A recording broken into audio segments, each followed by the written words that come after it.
trying to produce a career-altering win against Machado Garry. Kenan in red, Garry's in green. Look at the size of Kenan's legs compared to Garry's. He's huge. Yeah, huge lower body. Yeah.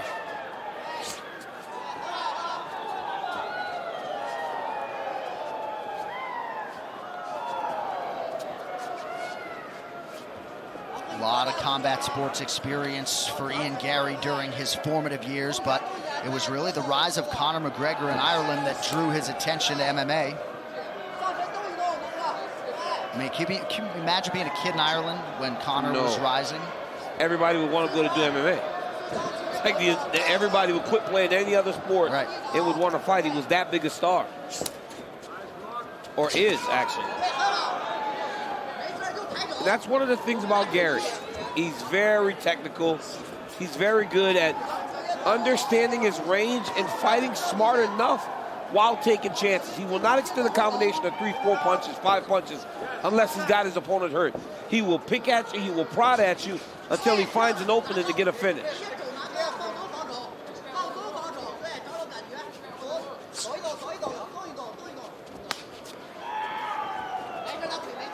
Garry working that lead leg. Song Kenan returns a shot to the inside of Garry's lead limb. You see Garry fighting behind that jab. He's trying to pull Song Kenan out of that defensive shell. He wants him to start to lead because Garry's really good at countering. That was a hard low kick, and that one really made his leg stutter. Outside the calf. You look at the calf bruise, and then you look at the thigh also bruised. Those low kicks are having an effect.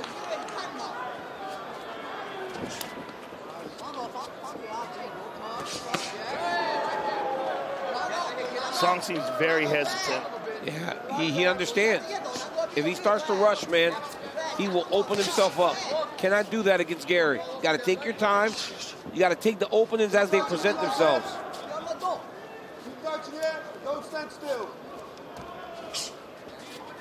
Even Gabriel Green had his moments by just not doing too much.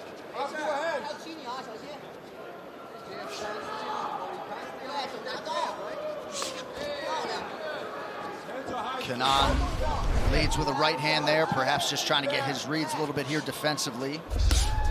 Again with that low kick, look at that calf. You better check some of those. That calf is a mess already, and it's only been a couple of kicks. No real attempt to check by Song Kenan. Well, he's getting picked with the jab, John.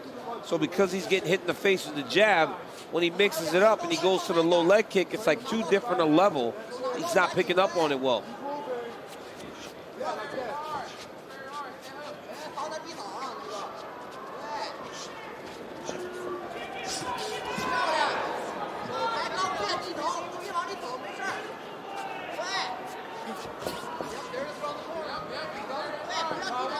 Garry presses forward on the jab, then retreats, now attacks the body.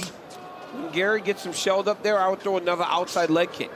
When he presses a little bit, Kenan goes with his hands high. He can't see those kicks.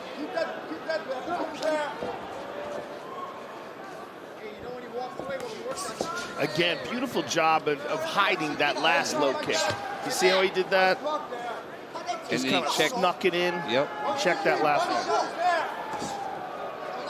Song is getting overwhelmed. And you can nice. Oh! Huge left hook, Kenan! Oh my goodness! Garry now trying to real trouble. Little check left hook. It don't take much from Song Kenan. And dropped it. Gary's still in trouble. He's hurt real bad. Song Kenan should break. Song should break. He should get to some space. Try to get that kill shot going. Because even though Gary's falling around, this is better than being in that space, getting hit with another big shot.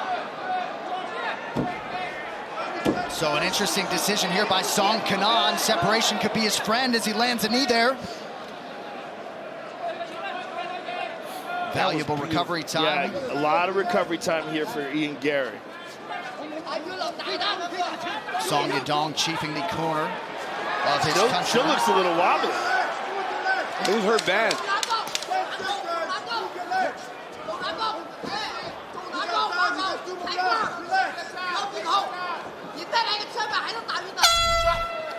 A lot to digest after round one.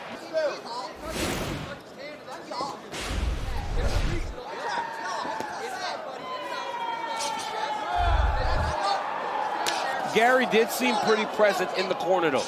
He seemed back. He seemed to understand what happened. But he better be very aware now because he knows that Song Kenan can hurt him and hurt him bad.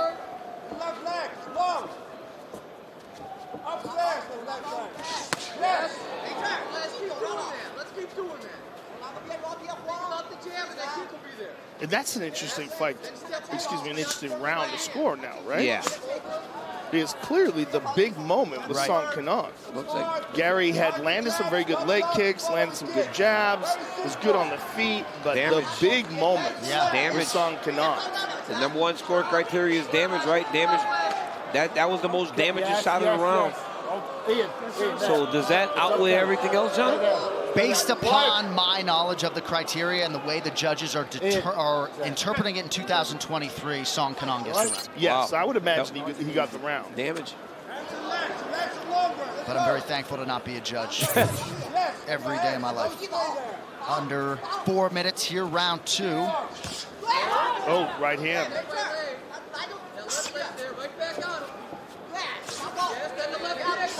Good head movement by Kenan.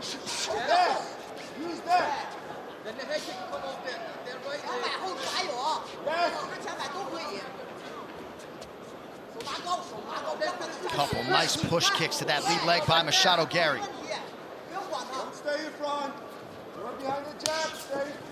He's beating that leg up. Thankfully for Song Kenan, he's got some thickness down there. He's got some big old legs, man. He looks like a 205 pounder. Like a baseball catcher. Keep touching him in the face with that jab. Yes, pull him into it, then the jab's there on a hook. And then that left hook. Oh, beautiful jab, splits the guard. Very sharp. And again. Let's see it. Ooh.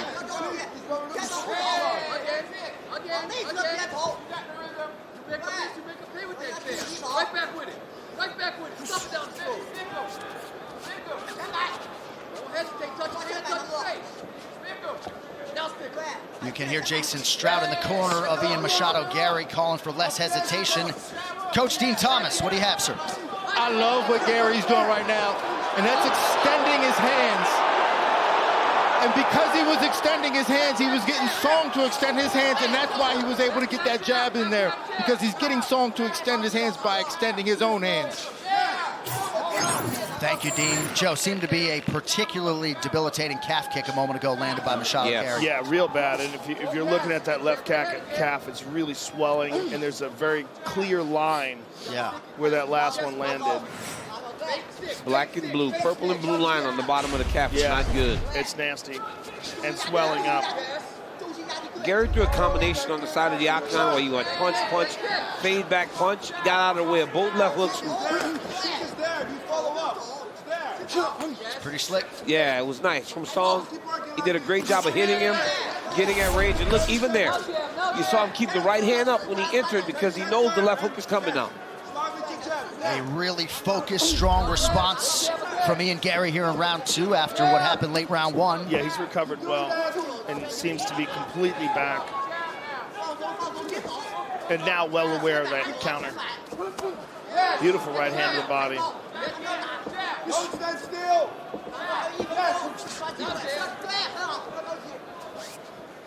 One more kick. Some pretty significant swelling for Song Kenan around that left eye, too. Keep getting popped with that jab like that, man. Your eyes gonna start swelling. That means that jab is catching them between the eyes and on the nose. That thing is landing, it's like hitting the pad, right? That pad, you want to hit it right in the middle. That's you throwing that jab right to the face, middle of the face, popping him. And Garry really not discriminating when it comes to his targets, mixing it up beautifully. Body, leg, head, mixing up the tempo of his strikes. Yeah, it's certainly one of his strengths is his versatility. Oh, cheers of Garry. Well, and if I know him, that's going to get him going. Knee in the body. In the middle. Front kick. Behind that jab. Yeah, he's got Song Kenan waiting again. He can't wait to try to get his reads. He's got to be active, man. Because outside of that big moment, he has been beat up. A dominant second round for Ian Machado Garry the past 30 years. Third and final round. Ian Machado Garry just yelled at us, 11-0, 11-0. All right, could be 19 apiece as we hit this third and final round. Well, the Kenan corner believes that Garry is going to start feeling good now, and he'll be able to land something that could knock him out. Good combination from Garry. Not nearly enough output from Song Kenan tonight.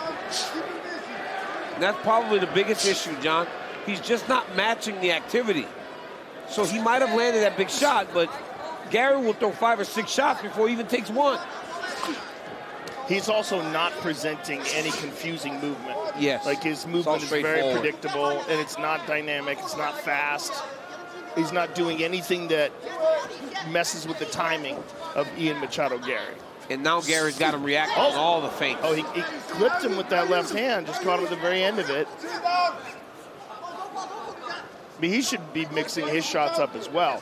I mean, he should throw to the body and throw to the head. Yep. But isn't that telling, right? Like, look at all the damage on Song Kenan's face.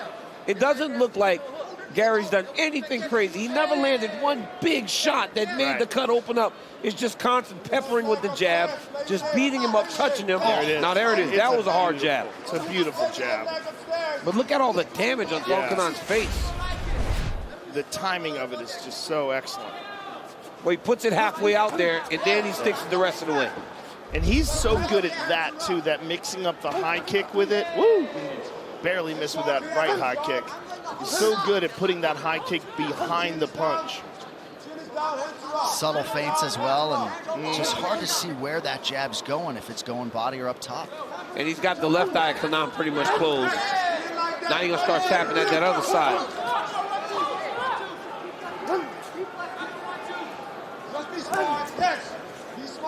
He's really taking away the movement of Song Kenan with that attack on that left leg. Song Kenan has got to let it fly, man. He has got to start taking some chances. Because you know you can hurt him. You got to take more chances to try to hurt this guy if you want a chance to win this fight. Because if it keeps playing out the way it is, Gary's going to get his hand raised.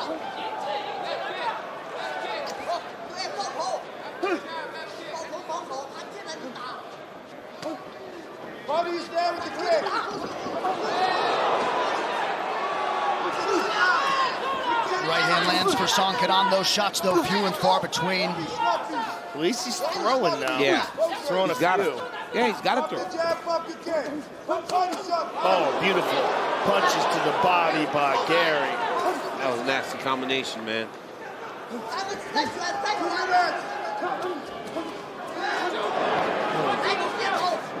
Under 2 minutes now to go. Garry in a really good flow state with his striking now. Yeah, John, when you talk about flow state, right? That's a word that we use a lot. He's flowing now.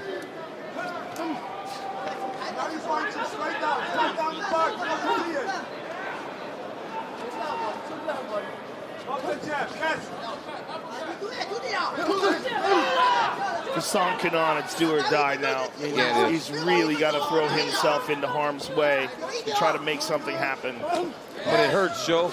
Like all those jabs, all that bruising, it hurts. Like every time you throw yourself in the fire, you get touched on that eye. It hurts. I mean, he has been broken down systematically. Yeah. There it is, another left hook there. Almost landed it there.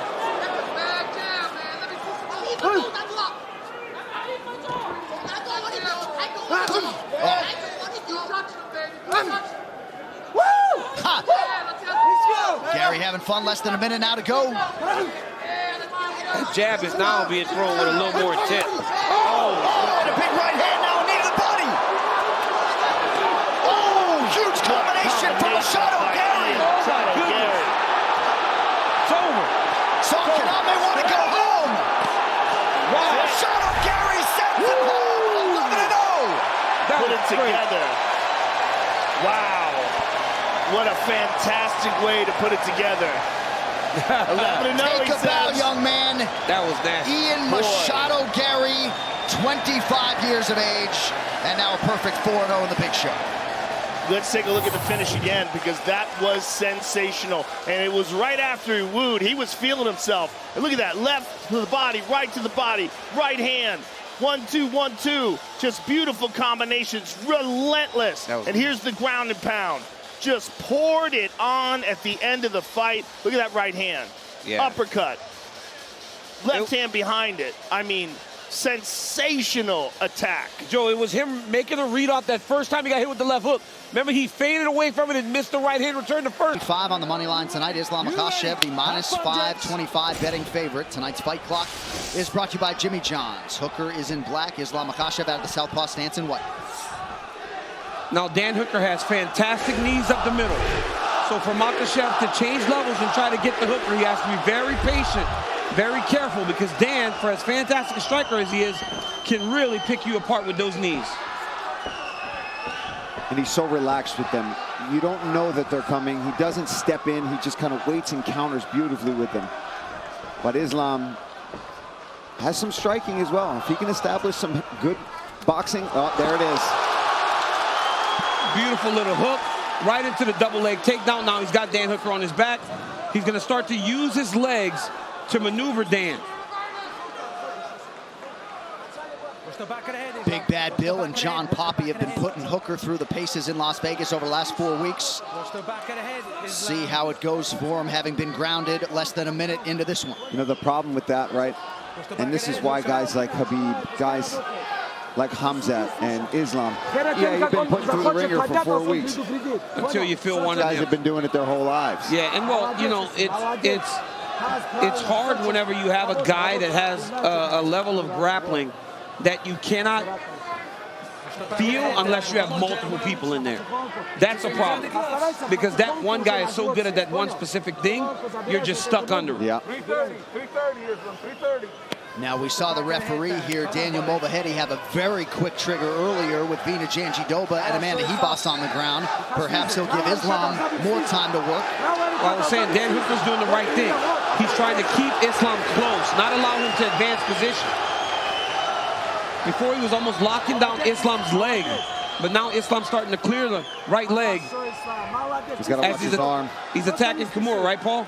Yep. He's trying to get that wrist. Dan knows it. He's getting close. Yeah, he's starting to attack that now. Now he's inside control. Yeah, Dan's in trouble. Dan's in trouble. Dan's in trouble. Oh, the hook. He's stepping overhead here. Dan's got his hands locked. Oh, he's in trouble. Oh, my goodness. Islam Makhachev submits Dan Hooker in round 1. And you see how disappointed Dan is. He knew exactly what he had to defend. And Islam went, put him on his back, submitted him in the first round, and once again shows why he is nothing to be played. Right here, look at this. Right hook, right into the double leg. Takes Dan Hooker down. He slowly starts to advance position. Now here's the issue. You worry about your leg, your upper body, but he's attacking your legs. Then when he got to this Kimura, the moment he steps over the head, Paul, it's over. Dan has got his hands locked, but the moment that left leg comes over the top, now you're done. And look at the torque he's got on that arm. He would have broke the arm of Dan Hooker. Yeah. 15. You ready, sir? Let's go, gentlemen. Fight.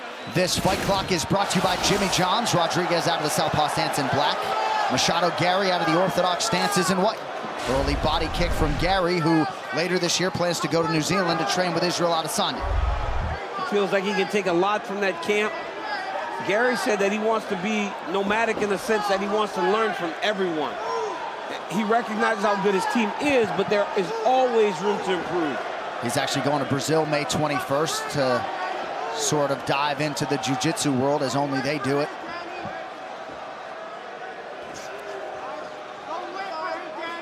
And this idea that D-Rod is in over his head, to me, is crazy. This guy's 17-3. He has fought some of the best fighters in the world, and he has done well. This guy is just a fighter. He loves everything about his upbringing, about who he is as a fighter and as a man. This fight right here is going to test Ian Garry in ways that he hasn't been tested before. Ian Garry just like Garry, yeah. Sorry about that, buddy. Ian Garry just landed a nasty jab, and we've seen Rodriguez trying to get inside. See, he's working his way inside, and we're seeing Ian Garry pull him into the big shots. That's a lot of times what happens, either to southpaws usually do it to conventionals, but we're seeing it the other way around with the taller fighter. Yeah, and that's another thing that Garry has. He's a very tall guy for the weight class.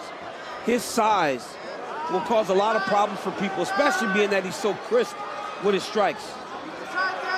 He keeps a line in between him that it's hard for you to cross because he makes you pay when you do. And if you get too close, then he clinches you, so you can't really land the big shots. He clinches right at the right time and then keeps the line drawn of his range with his kicks in his hands. A lot of bravado with Ian Garry, but he's as self-aware as any 25-year-old professional athlete I've met. Just over 3 minutes to go. Garry center of the octagon. D-Rod needs to move his head off the center line as he tries to enter. And those big looping shots will not get to Ian Garry. He's got to tighten everything up a little bit. That's the back kick Garry was talking about. And now look how he threw it to the body to shut down that left hand of Rodriguez. That's what he's looking for. He doesn't even need to throw that body kick to land it. He needs it to shut down the left hand of Rodriguez. That's his biggest weapon.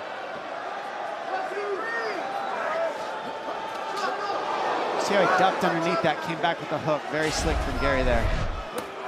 What we're seeing missing from Rodriguez is the fakes. Fakes and feints to work into that range. Rodriguez had a fight with Gunnar Nelson go away earlier this year. Head kick from Garry. D-Rod goes down. Oh, Rodriguez is hurt. He's hurt bad. That head kick landed right on the money. This has got to be it. D-Rod covers up. Ian Machado Garry, 12-0. How about the Irishman?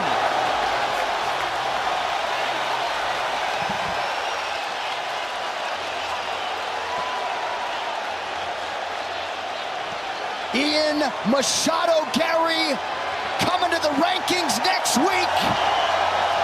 Superstardom could very well await.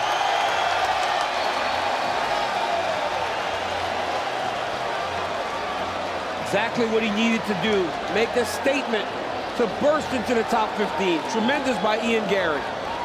Hey, as Dom said, man, southpaw conventional opens up a lot of those kicks. Lands the high kick, jumps on D-Rod.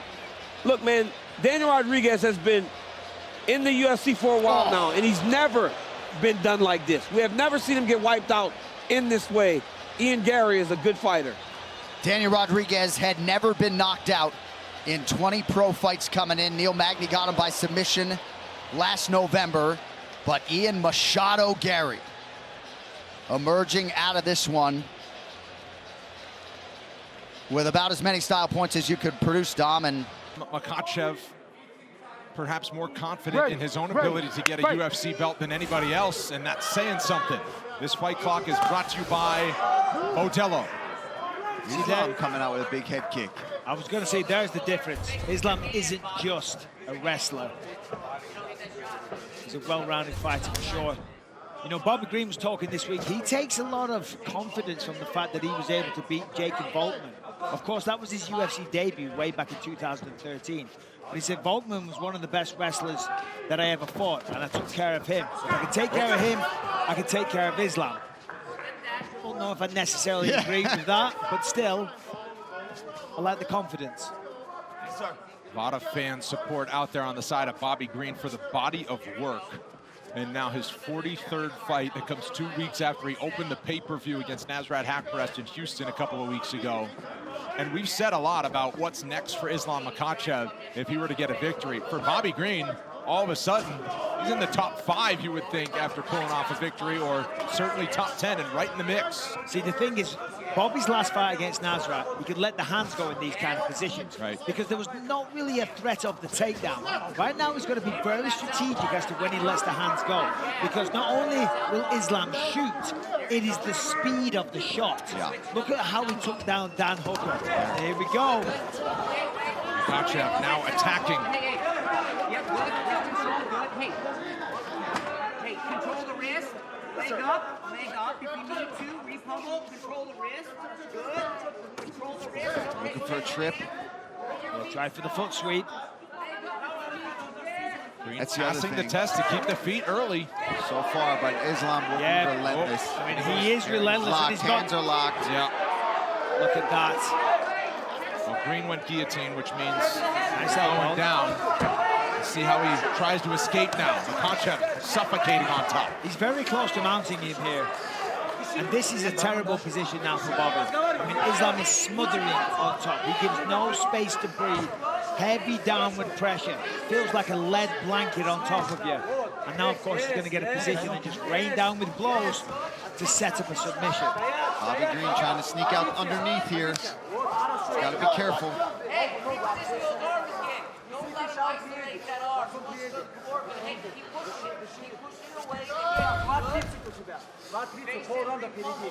Halfway through the first round. Islam, if he wants, he's probably just going to push that leg down. Yep. Sorry, Brendan. Oh, you're right. See, because Bobby needs to be on his left shoulder when he's on that side of half guard, not flat on his back or on his right shoulder. Oh, watch the Kimura, just like he got Dan Hooker. Full mount.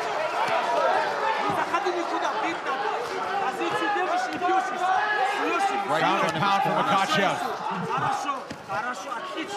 Bobby's going to try and build the base. Oh, he's got him flattened out almost. Green is on the hip, and he's trying to pick a direction. It's kind of pick your poison at this point. Green's covering up, Makhachev swinging away. He's trying to escape, but I think this is going to be it.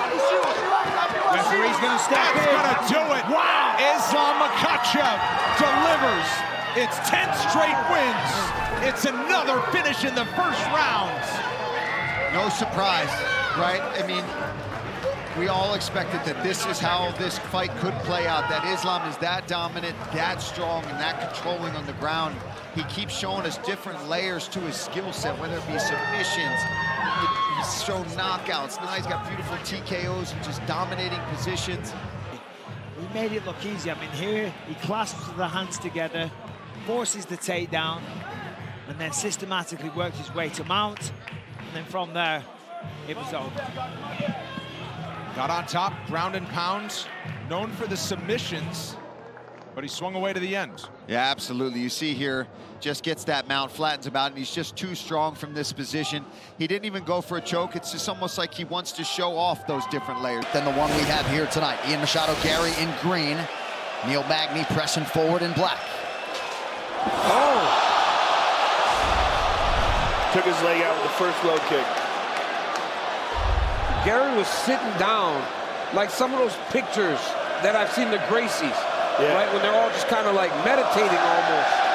Sitting on the octagon canvas as they were announcing Neil Magny. In the lotus position. Oh! Boy, he's taking that calf out right away.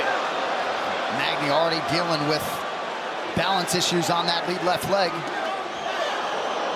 Magny has some tiny calves. Yeah. Good kick to the body by Garry. And when you're a young prospect like Ian Garry, you got to get it done and you got to be impressive. We saw Shavkat fight Neil Magny, and he got him out of there. It's on Ian Garry to show that he's at that level and put it on Neil. He is exponentially faster than Neil Magny and a lot of other guys on the feet here at welterweight.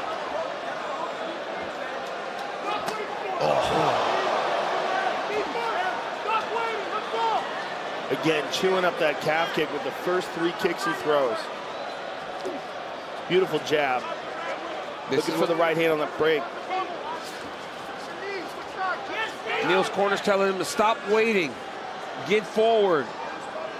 Ian Garry came into the fighter meeting the other day and he started to clinch me. And that was one of the things he said he was going to do, exactly what he did there when Neil Magny was able to grab him, clear and push him away, get back the distance. Gilbert Durinho Burns, Jason Strout in the Garry corner alongside Phil Rowe tonight. It's on Neil Magny to start trying to get forward. Look, when you got a guy in front of you like Garry who is so pinpoint and accurate, you're gonna have to take a few to get to him. But you gotta find a way to get chest to chest with him.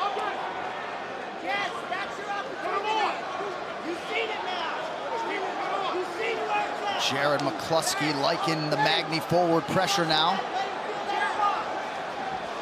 Neil seems like he's having a hard time throwing his right kick because of what's going on with his left calf. He's throwing a few of them, and they feel like they're off balance. Garry has twice now been warned by Keith Peterson. Can't really drape your arm over. Yeah, I mean, I don't know if you could do that because it's not grabbing it, but it's hanging over the top. Yeah, it's using the cage. Yeah, that's a blatant foul. Yeah, he's literally pulling himself back into Magny.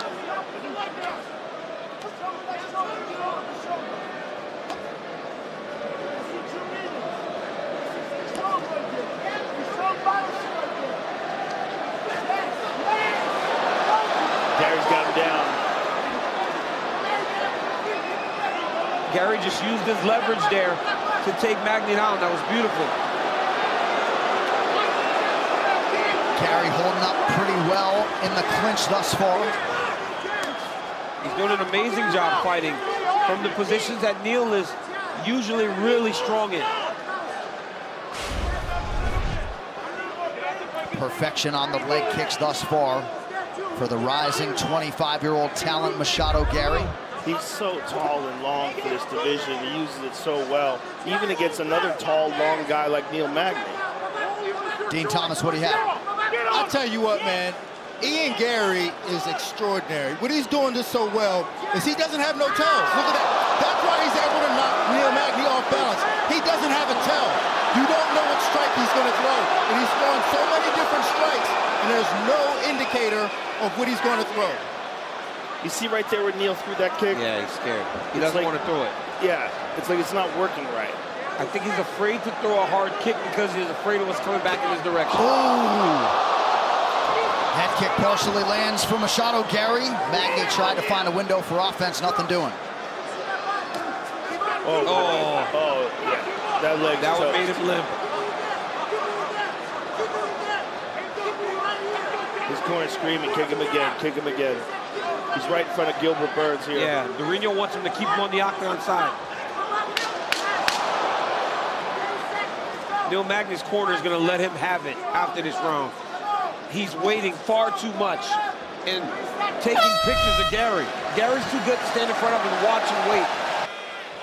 Right here you see Garry, first leg kick knocks Neil Magny down. And then again, every time he's knocking Neil down because Neil can't find his balance.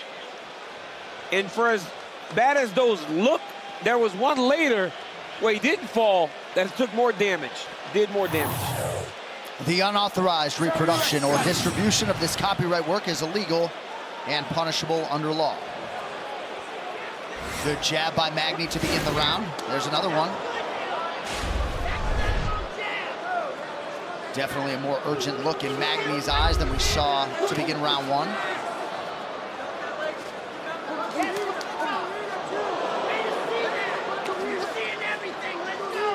He has to. He's got to go. The corner told him Garry has two weapons when he's backing up. So if you smother him, you can kill that leg kick and that body kick. And for all of Gary's bravado, his mind is as open as Israel Adesanya's, right? Said to us, I went to Brazil to listen, right? And you really get the sense that he did.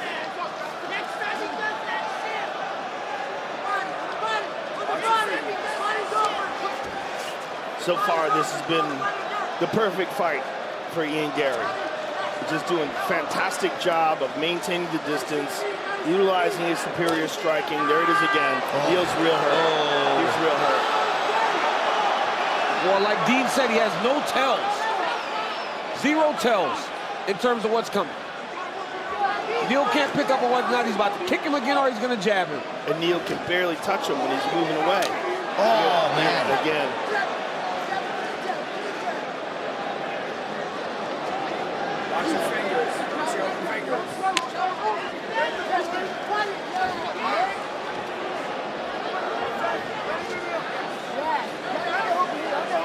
Magny trying to get a takedown. Good defense so far by Garry. Neil's got to try to step in front, get Garry moving. Lock his hand, rotate to drag him to the mat. That'll get him off the side of the octagon. Then he can try to advance.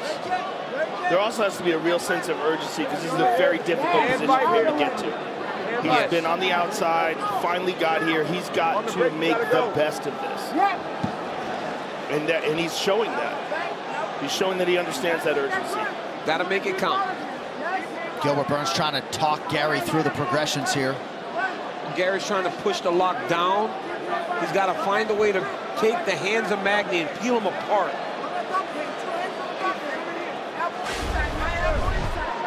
Guys are so good now at back control that just trying to split the lock is too hard. You go around the front to grab it. He turned it around. He's doing that thing again. He grabs the top of the cage. He's done it multiple times now. His coaches are going to have to focus on that. Other referees might have less tolerance. He's so tall. He's so tall that he's at the top of the side of the octagon. And, you know, man, everybody's looking for every advantage in there. Hey, I get it.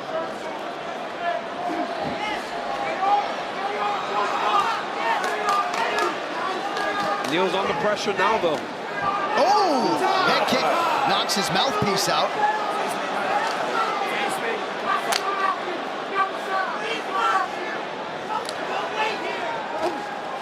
Nice jab by Garry. That was the weapon he talked most about this week. Oh, boy.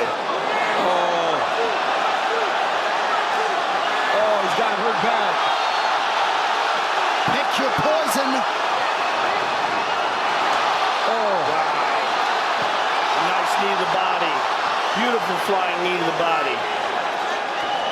Wayward Superman attempt there by Neil Magny, just over a minute to go in the round. And even though he's trying to hide it, every time he touches it, even if it's short, it just kills Neil.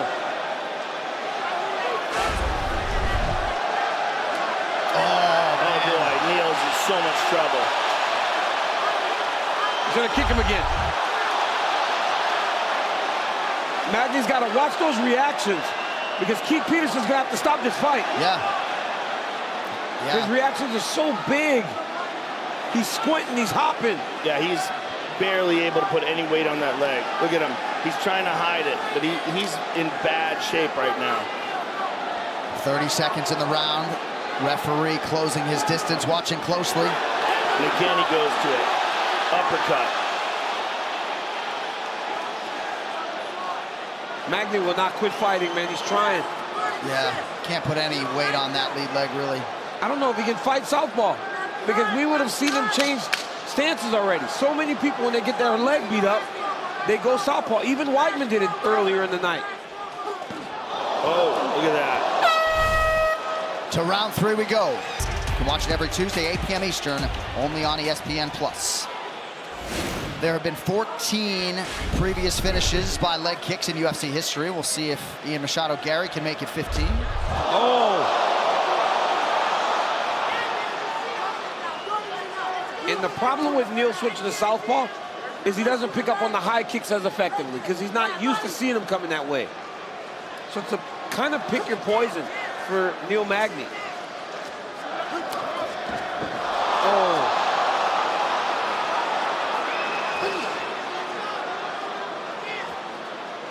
Subtle feints and nuances to the striking game of Garry. Again. Just punishing that left leg. It's basically useless now. Yeah. Gary's got to just start throwing leg kicks.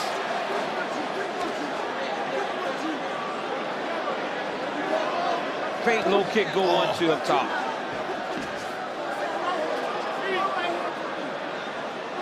Gilbert Burns calling for the right hand.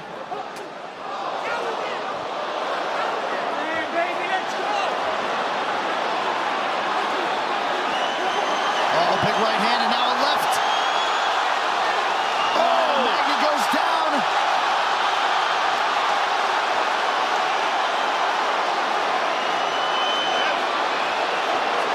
Magny scoots his way back to the center of the octagon. Still 3.5 to go. Man. He is just beating him up. He looks good. He looks very good, very sharp. The emotions have only made him sharper. He can do whatever he wants to do, Magny, right now. Oh, switch kick to the body. And we're talking about a guy that has the record for most wins in his division's history.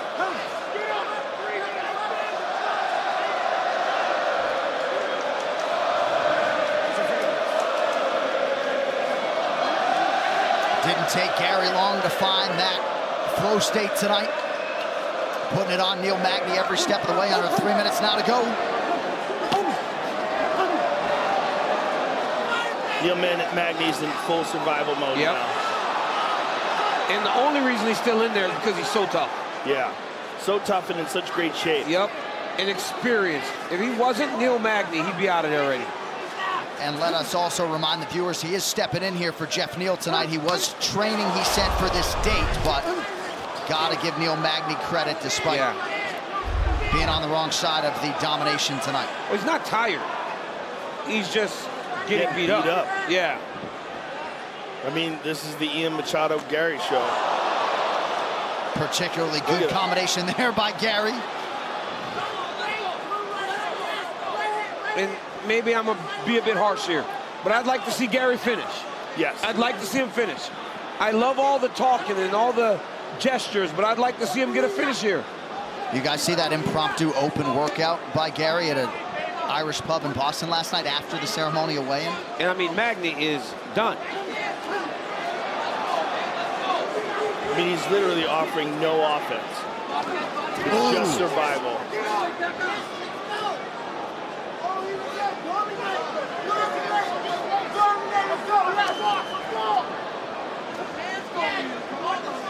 And now he's trying to fight southpaw, but he goes right back to it. He's just not comfortable from that stance at all.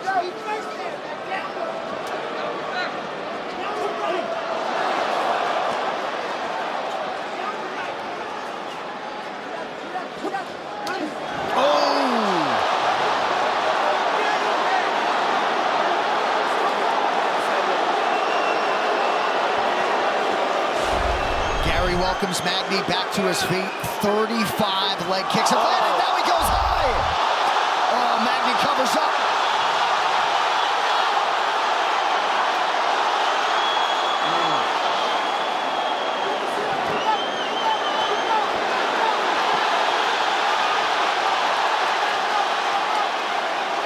Well, DC certainly can't fault the effort in terms of Garry trying to finish, right? He's trying to finish. Yep. You see him with a bit of urgency here, trying to get Magny out of there. Watch his eyes on top.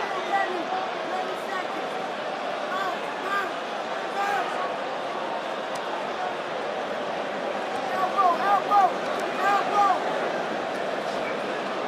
15 seconds. 30 seconds. Well, as the challenges have gotten tougher, Ian Machado Garry has responded. He's trying to mount guillotine. Look at this. You wouldn't expect these two to bury the hatchet after the fact, Wow. But another one bites the dust at the hands of Ian Machado Garry. Just a complete domination by Ian Machado Garry. This is a big test for him, and he got an A+. Garry, leg kick after leg kick. I mean, those leg kicks led the dance, and they were his best weapon. But look at these reactions from Neil Magny. Another leg kick from Garry. Neil Magny could not even stand. He broke him down over the course of 15 minutes. And for one of the first times, we saw Neil Magny really not give much back. He wasn't competitive at all. Right. And that doesn't happen to Neil Magny. In every fight, he finds a way to at least give him a shot.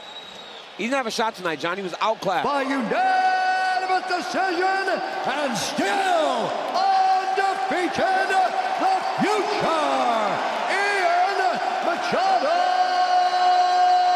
Garry. And with that, the UFC Lightweight Championship is underway. Volkanovski is in the green, Makhachev in the black and gold, befitting a champion. Inside leg kick early for Makhachev. Expect Islam to be a little more measured.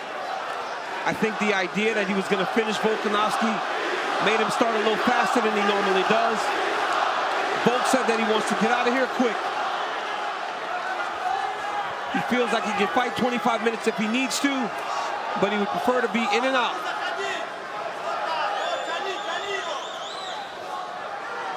Volkanovski has proven to be a master at making in-fight adjustments, and his appetite for doing that strategically in training and in fight.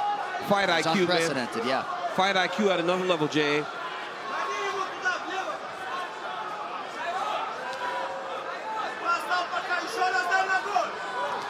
Ooh, head kick got home, or so it appeared for Makhachev. Islam had a lot of success with his left kick in that first fight. That was the first shot.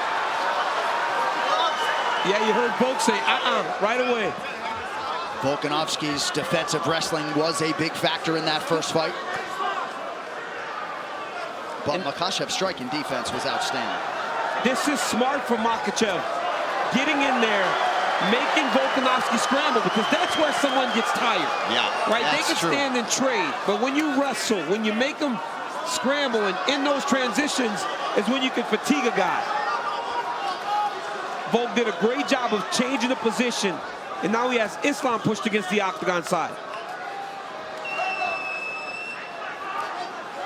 Volk looking for some trips here, too, up against the fence. I'm watching, Alex. Concentrate on the fight.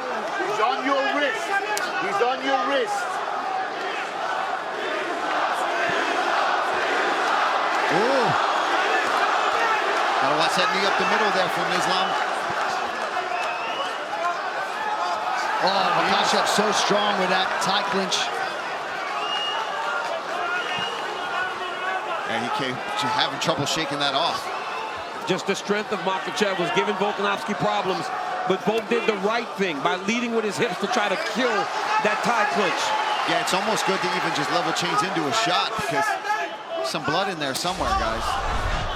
Makhachev has landed some really good kicks this round. Yes, he has. Volkanovski has stance. yet to land a significant strike on 3 attempts. Big connection by Makhachev, shaken off by Volk.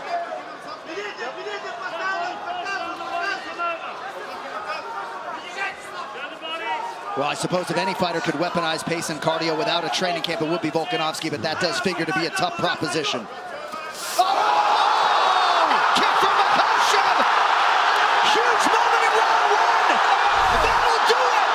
And still, and with style points, Islam Makhachev is the man!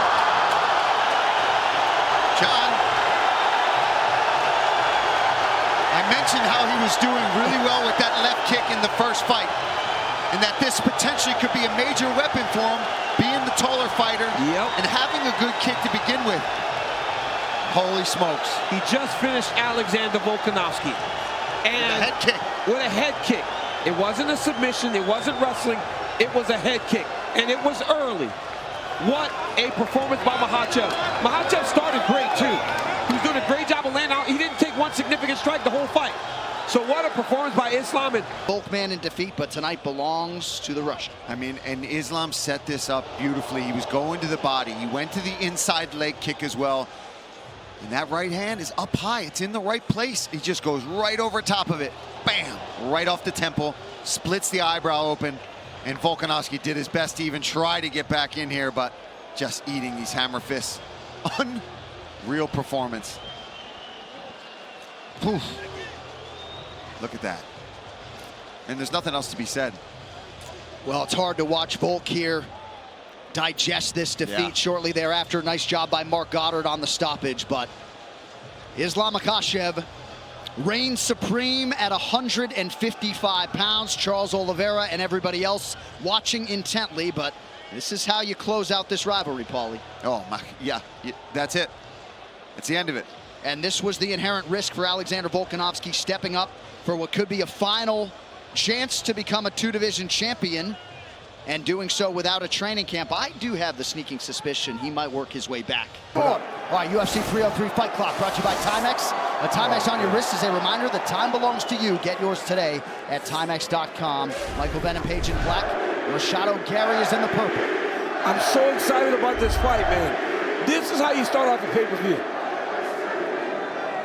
That style, that point fighting style that Michael Venom Page is so good at, is so difficult to deal with. If you have not fought someone like that before, it's so odd. It's so hard to deal with the timing and the movement differences. And you see Ian Machado Garry standing straight up, almost like he's just waiting on him. Yeah.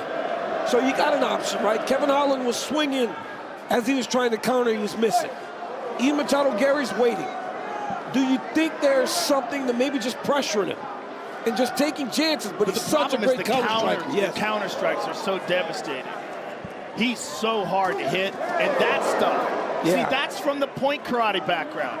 If you can get a guy who's so good at that blitz, the ability to cover distance, but then is good at all the other things. Oh, Ian Machado Garry's got him down, though. Caught it, caught the leg. Very interesting. This is where it gets interesting, because he got him early. They're dry, it's early. And you know that Machado Garry spends a ton of time in Brazil training with Charles Oliveira and the rest of the guys at Chuta Box. Yeah, Machado Garry lives there now. Damian Maia in his corner tonight. Yeah, that's huge. This is a huge moment right now for Ian. To have him down early in the fight like this, to have control of him like this. And that's one thing we didn't see in the Kevin Holland fight. Right. MVP was upright, at least early in the fight he was. He's almost up. He's got to try to move Ian Garry's head back to the inside. He cannot use that arm like a guillotine. He's got to rotate it. Use his forearm to try to move Garry's head back to the inside, put it on his chest. Right, he's allowing him to take his back by continuing to hold on to the neck like that. Our partners at Crypto.com have a special offer for UFC 303. For a limited time, apply for a Crypto.com Visa card, get a free iPhone, download the Crypto.com app today. Oh, he's taking his back. He's got the hooks. Big moment for Ian Machado Garry. Don't cross the legs. There he goes. Now he's got to the body triangle. Now he's got something. Venom Page is still higher than him. Well, it's too late for that. Oh! Michael Venom Page is in real trouble. Real trouble. And he's trapped. He's trapped where he is against the cage. Oh, the stomach going to the neck. Oh, he's in real trouble. Yeah, he's in real trouble, Joe, and Ian's hiding that hand. Just one submission win for Machado Garry coming in. Oh, that's tight. Oh, what is he doing? He's trying to punch him. You can't do that. Punch. Oh, my God, now he's in trouble. He's done. Oh, my God, he's out. He's defending, getting that arm in. He's in real trouble, though. You see his face. That is still tight. He looks terrified. Now he's in trouble. He's going to go palm to palm. Yeah, Michael's in real danger. All right, now he's out. Now he's not. Nice. That's nice. But he's still in a body triangle. The body triangle is huge. It restricts your breathing, and it keeps you in that position. Very difficult to escape that, especially with the knee on the ground. Yeah, he's got to get him to the other side. He's got to roll to the other side to put pressure on the ankle to make him release that triangle. But MVP's not doing that yet. He's got to roll towards his left side. He's got to roll towards the side where the triangle is attached to the knee. If he does not do that, it's going to keep pressuring his guts, and it makes it very hard to breathe. It's a terrible position to be in, especially when a guy's got long, strong legs like Ian Garry. Garry has always said that his best weapon is his cardio, but a lot of energy expenditure by Ian here in a world that isn't historically his. But also a lot by Michael Venom Page, right? All this defending, this is going to take away some of his explosiveness, and we have to take into consideration that Michael Venom Page is 37 years old. Ian just yanked down on it, too. He's yanking down on that triangle. I mean, he's putting a lot of pressure. The first step to defending this, he has not done. Right. By just rotating off to his left. Then you can start to put pressure on the ankle. You start to put pressure on the lock. Right now, he's almost holding Machado Garry in this body triangle. Yeah, it looks like he's just like waiting for things to end. We're going to see that with Alex, too. They don't even grapple. Right. They just limit the grappling exchanges until they get a chance to get back to their feet. All right, strong start for the Irishman, Ian Machado Garry. Let him up, let him up, let him up. Round two, Michael Venom Page in the black, Ian Machado Garry in purple.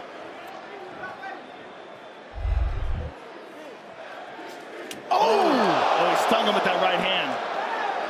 That caused a definite reaction from Machado Garry.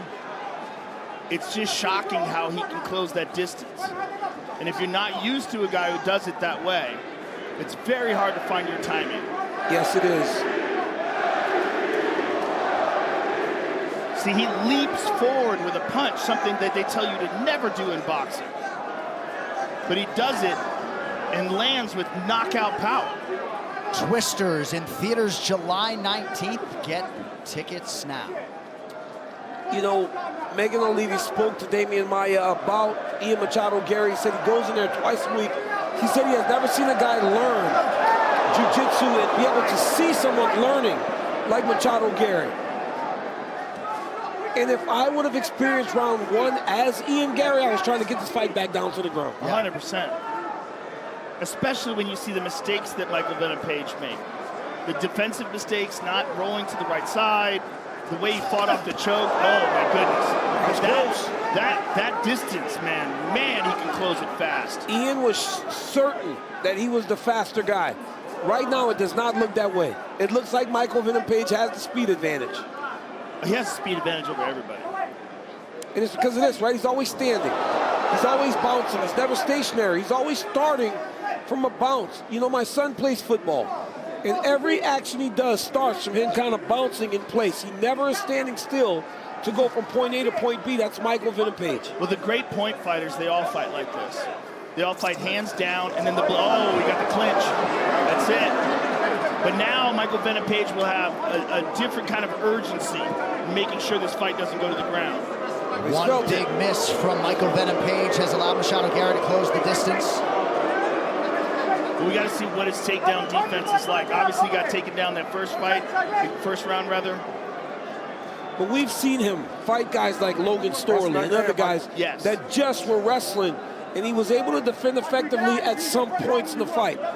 A guy like Ian Machado Garry does not have that wrestling background, so Venom Page should be okay in these types of situations. It's going to be when he gets beat very badly and he can't recover is where he's going to struggle. MVP did acknowledge the dangerous clinch game of Garry in our fighter meeting Thursday as something they prepared extensively for. Garrett's doing a really good job of not allowing MVP to dig underhook with his right arm.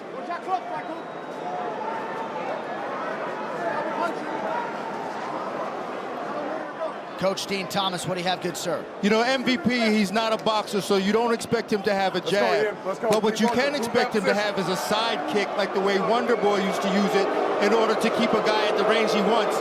This is why he keeps getting caught up darting in with that right hand, because he's not really establishing the range that he wants. I think MVP needs to get to that side kick. Garry drops down, tries to grab a leg. MVP's leg's in trouble here. He's past the knee. He's got to address that. Yeah, he's past the knee. Look, he's got to scoot that knee back. He's got to pull out. He's got to pull out. It's in pretty deep. He made a huge mistake. It's not all the way in, but with those long legs of Ian Machado's Garry, a slight adjustment. All right, he's out. Nice. A wry smile from Garry as the fight gets back upright. 1 minute to go, round two. MVP's now southpaw. Combination by MVP. He heard him, and Ian smiled at him, which is not good. No, when they smile, that's when they say, okay, you got me.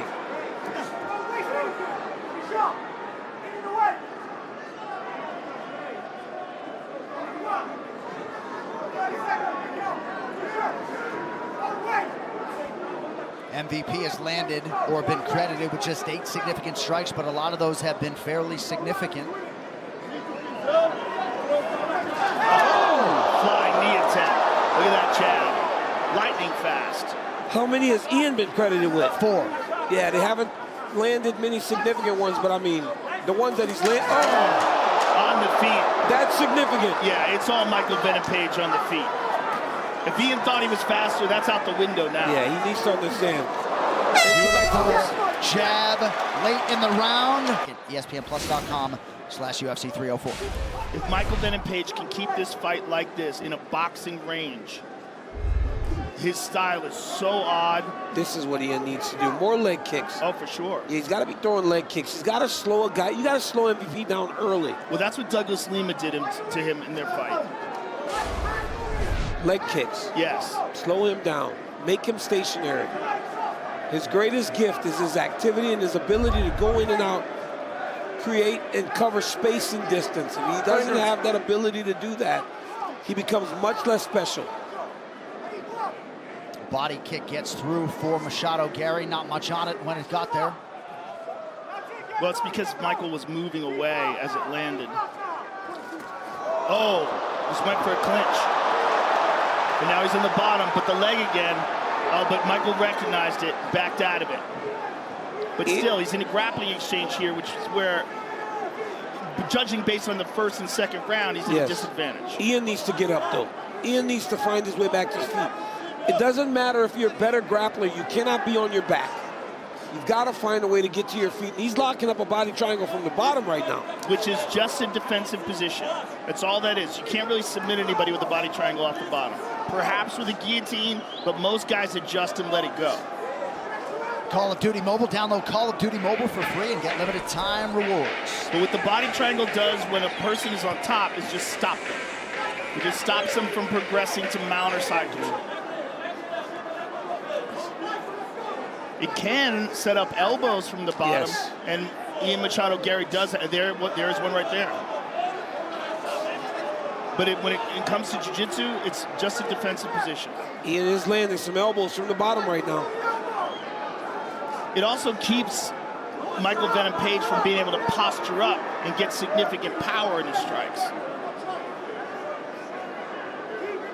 But Michael Venom Page can generate power from a very short distance. All right, now he's let it go. Now he's went right back to it. It's also going to gas your legs out. They spent a lot of time in the body triangle in the first round and now in the third round. And he stands out. Venom Page greets Garry with a kick on the way up. Just over 2 minutes to go. Boy, he swung for the bleachers on that one.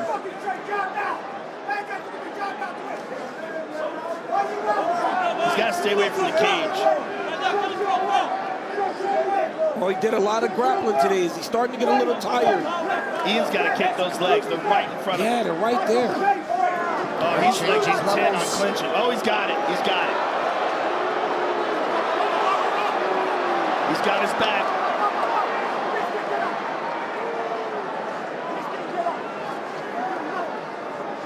Boy, all that time spent training with Damian Maia, he must have really decided that the best route to victory in this fight was grappling. Well, he's got to do something with this position, right? Because now you're going to have a match or a third round where both guys had a lot of control time. Right. Garry needs to make this count. Well, he's threatening at least. At least he's threatening. But he's also very high. He's very high. Michael could possibly shake him off. He should be shaking. Yeah, if he can get those arms off of his neck and start shaking him.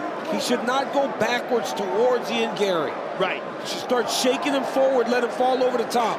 Well, Ian's hanging on here. It's a lot of energy to hang on like this.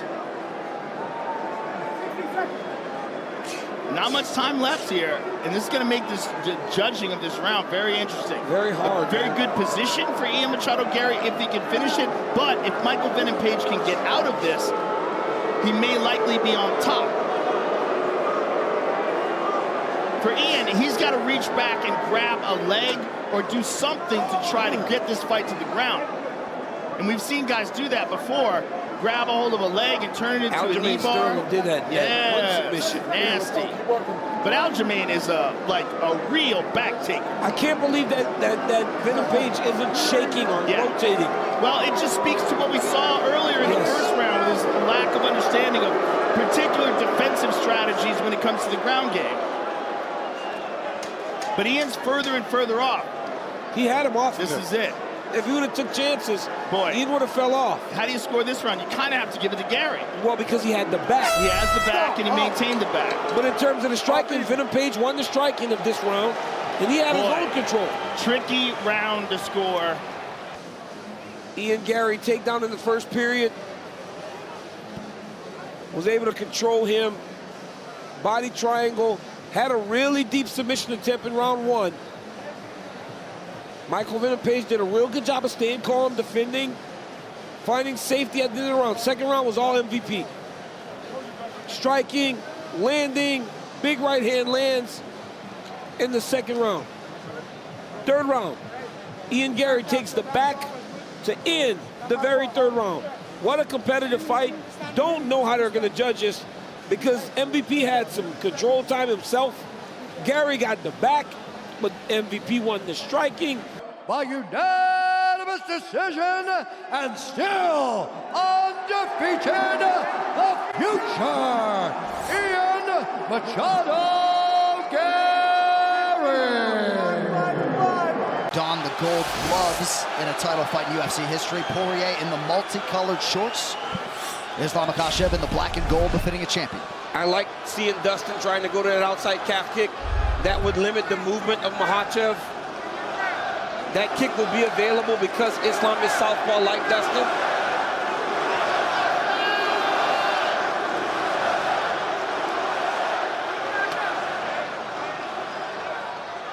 Makhachev opens with a front kick. Poirier saw it coming. Good left hand over the top by Makhachev. Oh, he shoots. Oh, beautiful takedown by Islam. Got him down quick. Wow, did Makhachev make it look easy early? That was a beautiful single leg. Step to the middle. Was able to get Dustin's hips off the octagon side and then put him to his back. It looked like Islam might have hurt Dustin with a punch there, and Dustin kind of settled in to start striking, but then Islam changed levels on him. So the Makhachev fight IQ and skill set on display just a minute into this title fight. He's just such a complete fighter, and his ability to stand is it's such an added element. Yes. You know, we're used to grapplers, but not a grappler can hurt you so badly standing up. He hurts everybody. And that's like the thing that's happening with Makhachev as he's going on this latest run. He's finishing people. Yes. From Drew Dober to Dan Hooker to, I mean, everybody. He's been Charles Oliveira, Alexander Volkanovski. He's been finishing guys lately. 11 career wins by submission for Islam Makhachev coming in tonight. Oh, not good. He's going for Kimura. Oh, it's bad. Already tight. Oh, it's tight. He's already got it locked up. Oh, Dustin's going to roll out of it. Dustin's got to be careful with his back. Back. So Poirier escapes the Kimura attempt, but now in the body lock, under 3 minutes to go, round one. That was a great transition there by Makhachev, man. It looked like he lost that. Dustin did a real good job of recognizing. Makhachev has been cut somehow next to that left eye.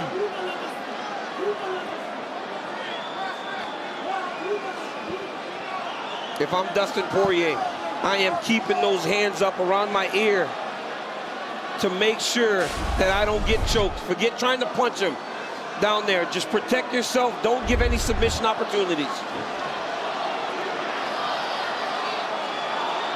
Islam has such a python squeeze. He's so good at isolating guys, controlling them, and securing submissions. Dustin's got to be careful of that right arm now. He's got to be careful there. Poirier's got to be careful. He's covering his mouth. There's every trick in the book to try to open Dustin up. It was a right hand from Poirier that caused that little abrasion on Islam Makhachev. 2 minutes left in the round. This is a terrible position to be in, but Volkanovski managed to survive it in their first fight. And Dustin's doing a good job right now defensively. Yes, he is. Doing a good job of staying safe. That's so important for Poirier to just stay safe here.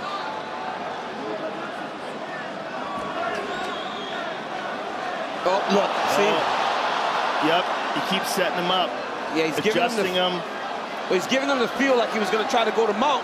So when Dustin reacted, he went back to the choke. Makhachev maintaining control of the body, coming up on a minute to go in the round. I think Makhachev might be switching to an arm bar. He keeps isolating that right arm. I mean, he's going to flow back and forth between any available option, but I keep seeing him trying to lace up that right arm, and he was adjusting his body towards his right side, shifting.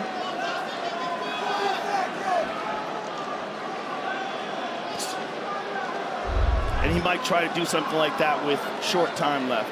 Yeah. See, he's doing it again. See how he's isolating it? He might try to trap it underneath his arm if he decides to let go, or his leg rather, if he decides to let go of the body triangle.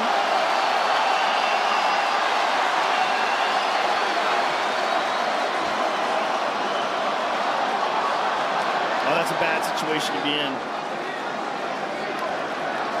But if you're Poirier, while this sucked, right, you survive fresh, dry, him on your back. Yeah. There's some positives in there for them. And there's positives in there for Makhachev, obviously. Mike Brown told Dustin, do not get backed up. Khabib Nurmagomedov, Javier Mendez liked what they saw from Makhachev in round 1. Leg kick from Poirier, early round 2. Good job by Dustin, getting back up to his feet. Pro Poirier crowd loving all of that.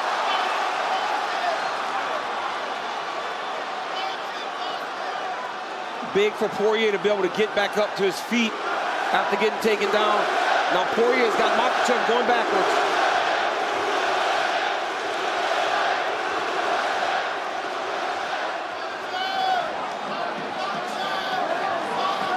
Nice knee there by Makhachev. Poirier resets.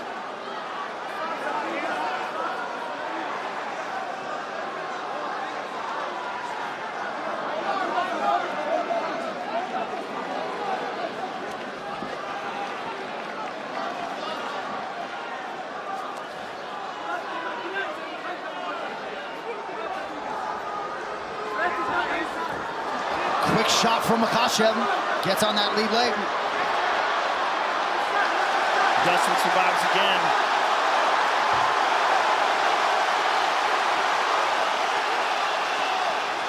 Poirier's doing everything he can to stay up right here. Doing a good job of just turning, kicking, realizing there's no wrestling shoe. Getting takedowns and controlling people is so much more difficult because you can't grab onto anything on the feet. Dustin recognizing that, knowing how to use it to his advantage. That was a beautiful single leg there by Makhachev. And a nice left hand just landed for the champ. Poirier unofficially 1 for 16 on his significant strike attempts. Just that right hand that cut Makhachev. He's having to be very measured with his offense because he knows if he starts to throw too much, Islam's going to take him down. Makhachev able to touch Poirier with the right hand. And this is where what makes Makhachev so good, because he hasn't been able to get a takedown, but he's doing well in the stand-up now against Poirier. Yeah, he's dangerous everywhere. Like truly world class everywhere.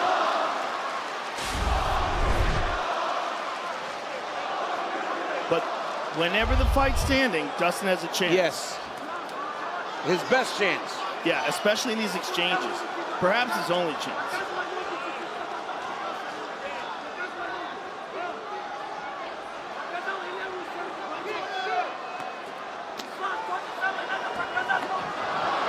Dove on it. Poirier trying to leverage the fence here.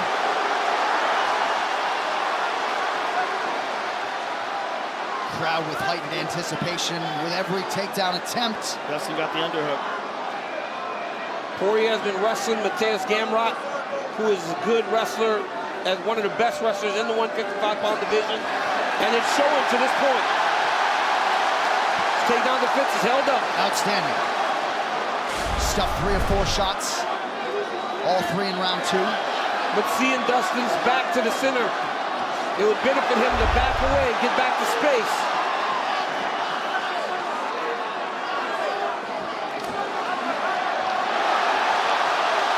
Good jab there by Poirier. Looked like maybe Makhachev thought he could bully him down.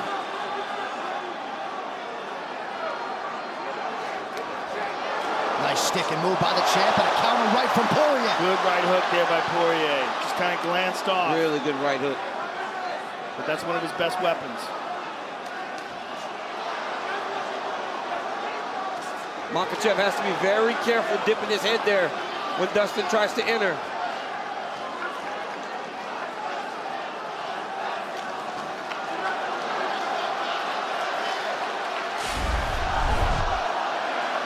Good punch to the body by Dustin, and a good left hand over the top. He's having some success. Now Poirier's pressuring. Oh, left hand for Poirier. Now some body work. Some body work by Poirier. A good left hand by Makhachev. Poirier's got to make sure. There it is. Beautiful takedown by Islam. Getting to the single leg, then sweeping the leg from under him.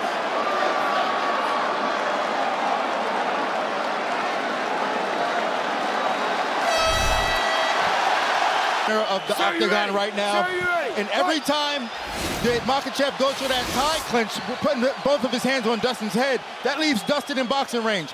And when Dustin breaks, he's quicker to the punch.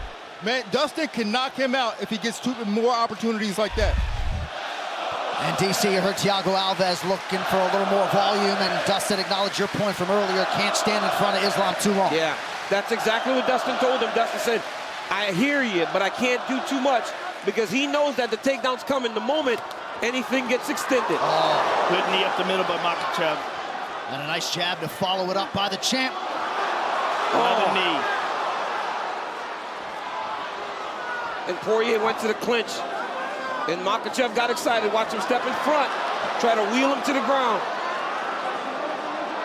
Poirier still got that whizzer, but he cannot allow Makhachev to get between him and the fence. Right. As he just did. Just the body manipulation. Makhachev getting Poirier down a minute into round 3. Yeah, it's really wearing on him.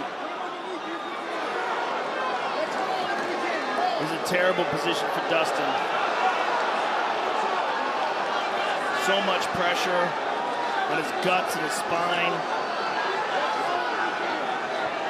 With that body triangle. And he's got that bottom wrist now. He's flattened out.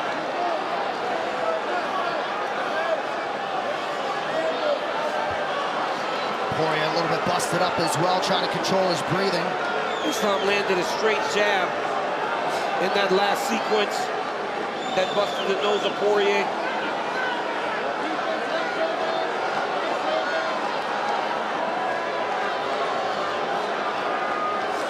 Makhachev trying to pick his spots here offensively. 3 minutes to work with in this 3rd round.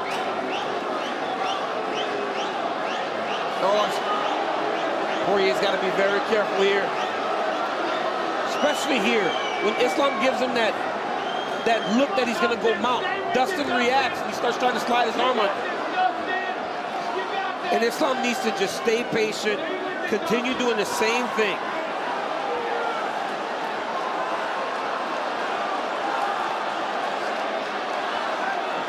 The strength of the grappling, man. Yeah, he's so strong. His grappling is just so high level, and his control is so excellent, and now he's full mount.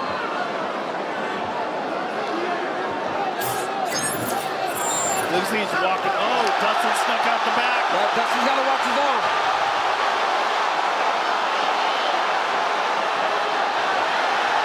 Poirier is out and back to his feet.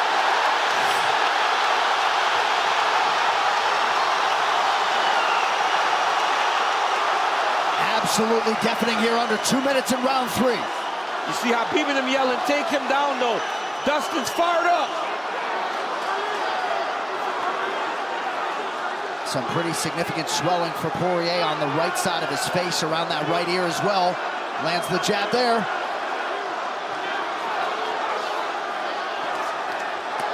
Oh, nice combination there by Makhachev as Dustin lands a straight right.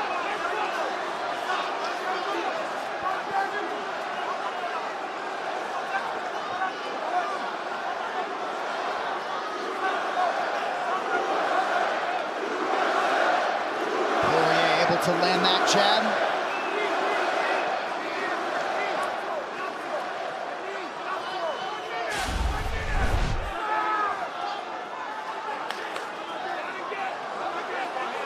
One minute to go, round 3. Poirier able to get the jab home. Yep.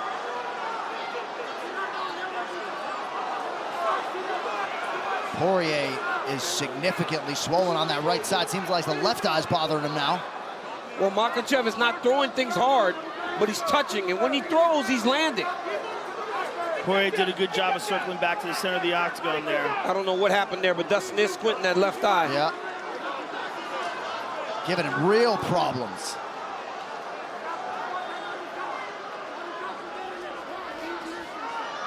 Poirier sticks the jab.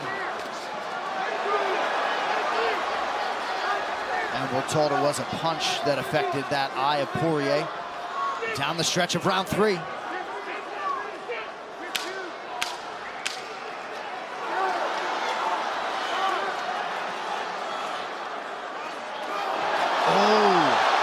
shot landed by Poirier.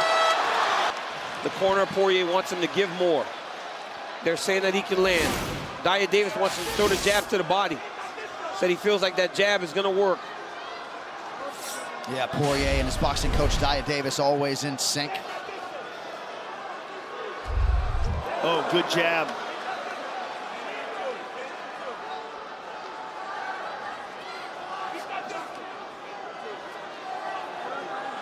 DC, you saw Khabib Nurmagomedov fairly urgent. Did you pick up on anything he was telling Islam? Well, no, he's speaking Russian, but he... I thought the body movements maybe no, you saw probably, something. just probably level change, right? Because you saw Islam scream, "Let's go," kind of was going to stand and fight him when they feel like, obviously, that is probably the chance Dustin has. Yeah.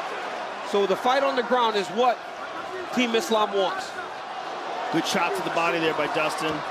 Stuffs the takedown.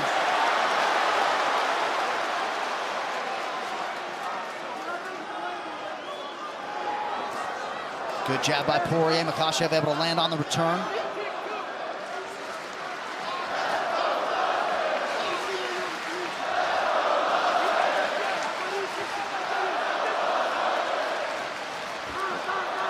Oh, stuffed that one. Good takedown defense there by Poirier.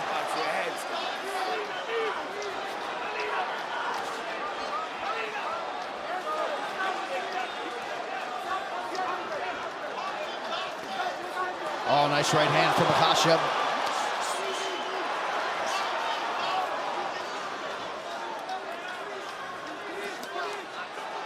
Oh, good left hand by the champ. There's a shot again. Dustin stops it. Can he stop it a second time? He's got to keep himself leg split. Makhachev has got to attack one leg. Where Islam's been good at scoring takedowns is getting to a single leg on Dustin Poirier. Poirier's too good at defending when Islam's trying to get him at a double. And for Dustin to stay, feed him the hip, keep your legs split.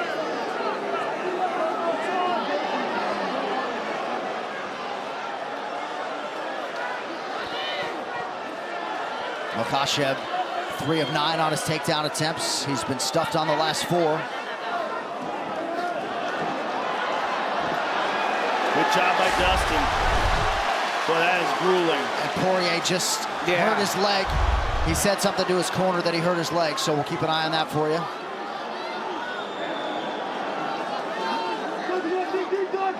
Poirier's got to watch his neck here in this position.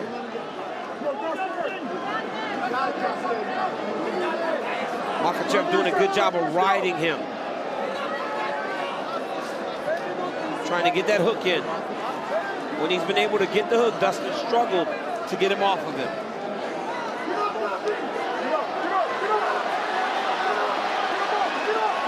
Under 2 minutes here, round 4.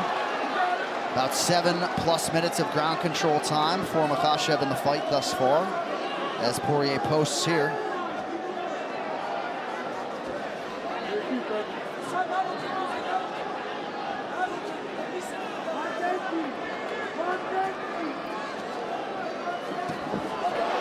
Oh, a switch by Poirier. Beautiful job by Poirier. And it looks like Makhachev has been sliced open on the forehead now. Yeah, it looked like they came together a little bit. Oh, body Good shot. shots to the body.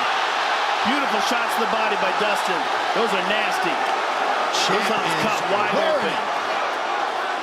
Oh, nice uppercut from Makhachev. 1 minute, round 4.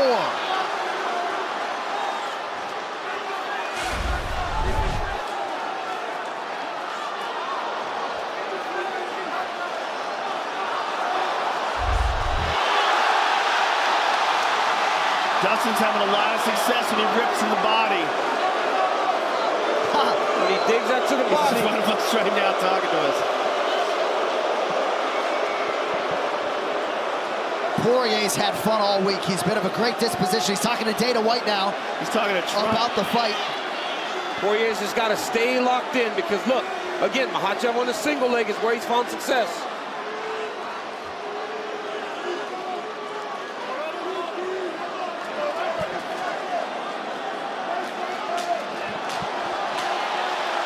Poirier maybe trying to get under the chin here. Yeah, and Makhachev's forehead is just gushing blood all over the foot. Dustin landed a left elbow. To the final 5 minutes, here they are between Dustin Poirier and Islam Makhachev. Dustin Poirier was well prepared tonight, so is Makhachev. It's been a great fight. Both guys have shown and had great moments. Makhachev has done a really good job with his wrestling. And his striking, And his striking. He has landed 22 more significant strikes than Poirier unofficially thus far. That was a strong calf kick by Dustin.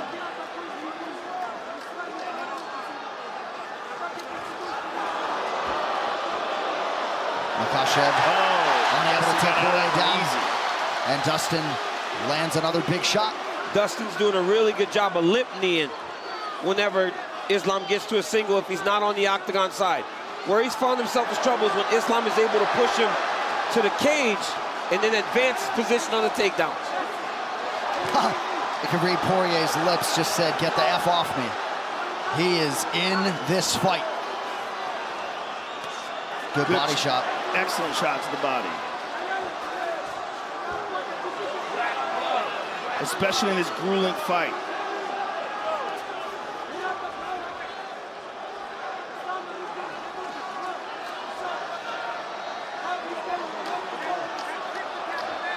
Poirier looking to reestablish that jab. Poirier's talking to him. Oh, yeah.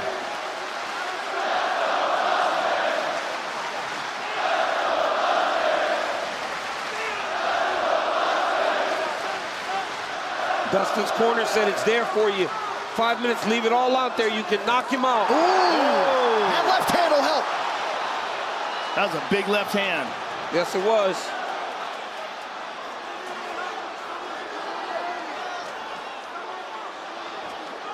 Good entry by Makhachev, and he's able to drag Poirier down, at least partially. All right, look at him control that foot. Oh, Poirier did a good job of finishing. Switching his legs. He switched the hips. Oh, wow. That was nasty. That Great was job nasty. at staying to hold that ankle, but look. Oh, guillotine. He's trying to guillotine him. Maybe did that to try to get top position, knowing Dustin would have to react. Looking for a Darce. Yeah, looking for a Darce. Dustin's got to be careful here. Oh, that's tight. Oh, he tapped! Islam Makhachev with a submission in round 5. The throne remains in Makhachev. Wow. What a fight. And what a moment for the team as they mob Islam Makhachev, showing all the heart befitting a champion. He was tested by Poirier, but Islam Makhachev still the best in the world at 155.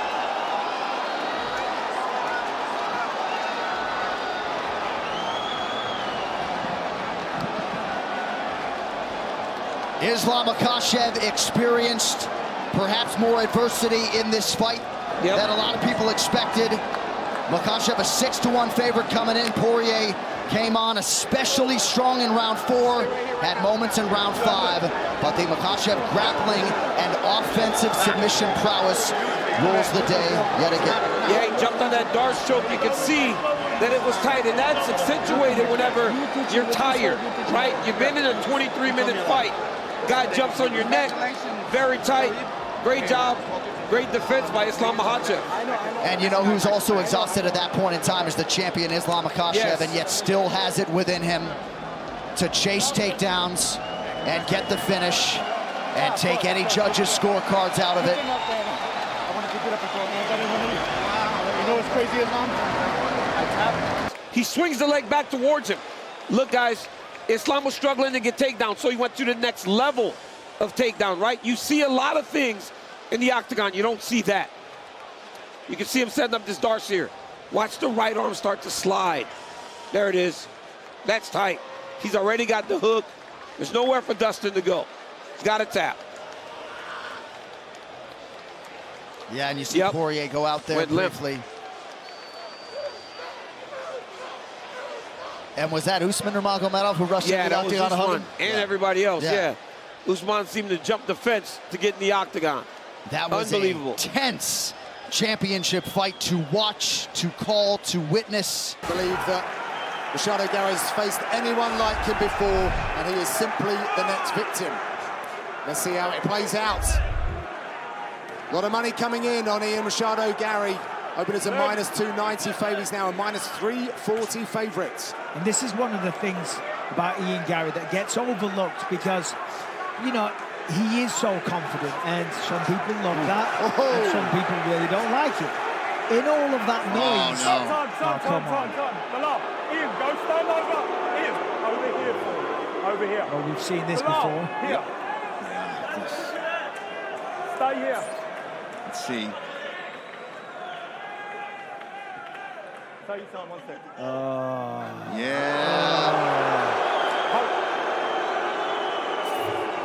Just like Leon Edwards. Give me the cloth.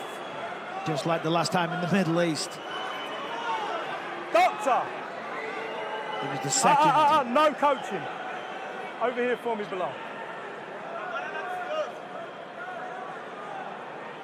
No, where's the white? For his eye. Oh, he didn't bring in a towel. Get him a white. You want a white? White. Stay here for me, right? No nonsense. Rich Mitchell not happy with the medic. I mean, literally seconds into the fight, so this is it's far from ideal. Watch your fingers. Where's the blood coming from? That's on his cheek. From the fingers? I think he's supposed to be wiping the eye, though, the right eye. Yes, correct. Not being a cut man. No, he's okay, you can tell, he's fine. Let's have a look, though. It might have been the fingernails. No, the cut's already there. Yeah. The cut's already there, so Ian did damage early.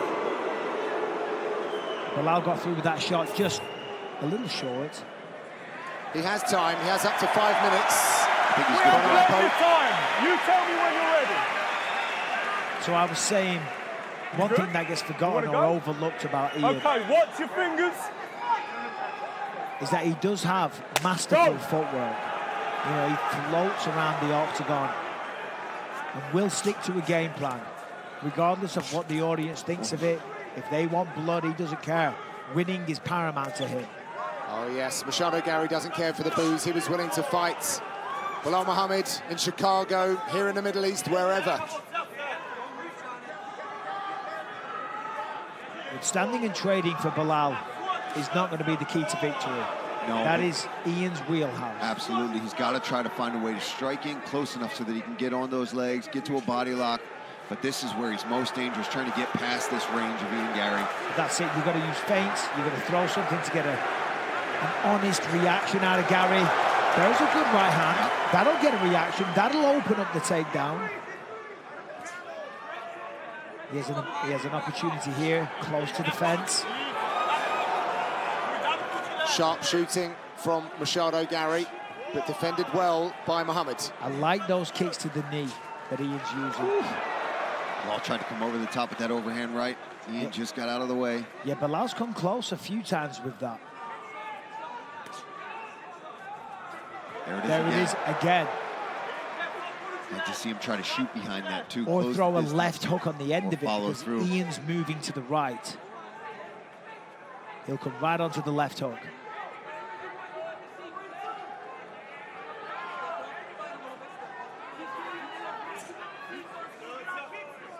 Belal's backing him up slowly here. Good angles by Machado Garry. I think that was a bit of a slip. Yeah, and then he used it to his advantage. But then he clipped right him. Back out to the center. A slip and a clip.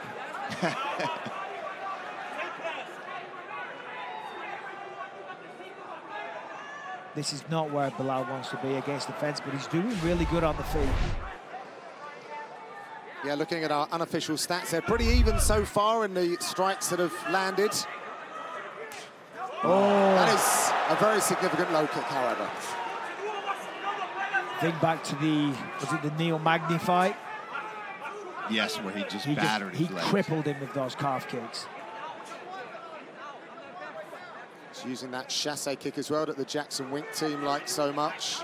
Yeah, just stomping on that front leg. Obviously, that's going to slow the forward pressure down of Muhammad. Belal's not throwing that right hand, though, to set something up. He's throwing that to knock Ian Garry out. All right, he's got him tied up here. Okay. Now, he does have good takedown defense, certainly against the fence. You know, there's the whole system, the underhooks, the whizzers. People practice it all the time against the cage wall in the gym. He did very well against Shavkat Rakhmonov in this scenario. Just a reminder, 3 rounds for this contest. The former champ Belal Muhammad has gone 5 rounds in his last 3 fights. Oh, again. Belal is finding a home for the right hand. Oh. Another solid leg kick from Machado Garry. Oh, man, these guys are coming close. Yeah. Landing some big shots.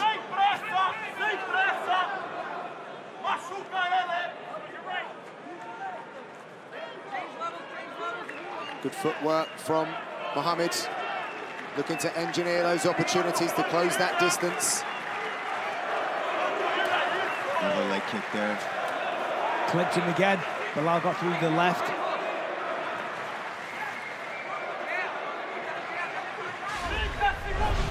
There's a nice level change. That's what he needs out in the open.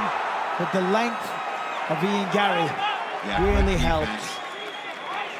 But again, it's still the right approach for Belal Muhammad. Even though he's landing, he's having success on the feet as well. The more he can continue just to mix in the wrestling to keep him guessing. Well, the more they open each other up. Throw the hands, land the hands, opens the takedowns. Last few seconds in this opening stanza.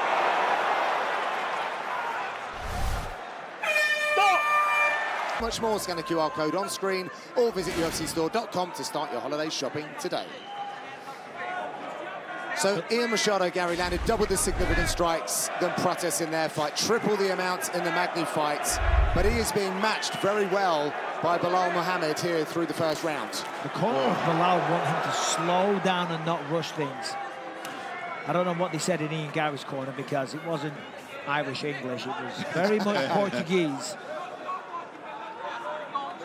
Speaking of the English, great to see John Hathaway in the corner. Oh, there's a right hand from Belal. Yeah, that knocked the sweat off him. Ian felt it. Good body kick to follow up. I like the advice in Belal's corner too, telling him, let's punch the chest. They want him to jab the chest, and obviously we see the overhand right is something he's really looking for in this matchup, and that's going to help set that up right there.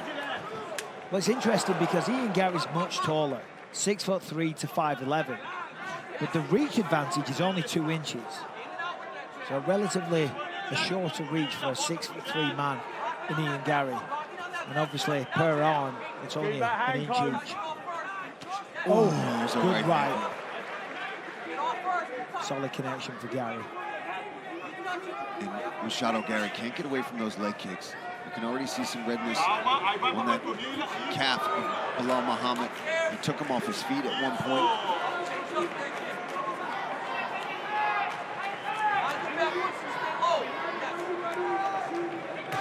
There it is. Once again, yeah. Now he's in deep here, but the rear body lock. Belal's got to make these positions count. This is what he's working so hard for, to get past the strikes, to get a clinch situation. But he can't take him down. Not yet, anyway. Multiple threats offered by Belal Muhammad. Fingers, Belal, fingers! And he's getting a stern warning off the referee for the fingers. It's both men now. It's a hard kick. Good entry. Good knee as well for Belal. Machado Garry's been working with Damian Maia, and he was pretty good at those single leg takedowns. Belal, don't hold the top. Work has been paying off. Belal, get your hand off the top. So hard not to grab the top of the cage like that. Double underhooks. Nice work Strong here. position for Belal.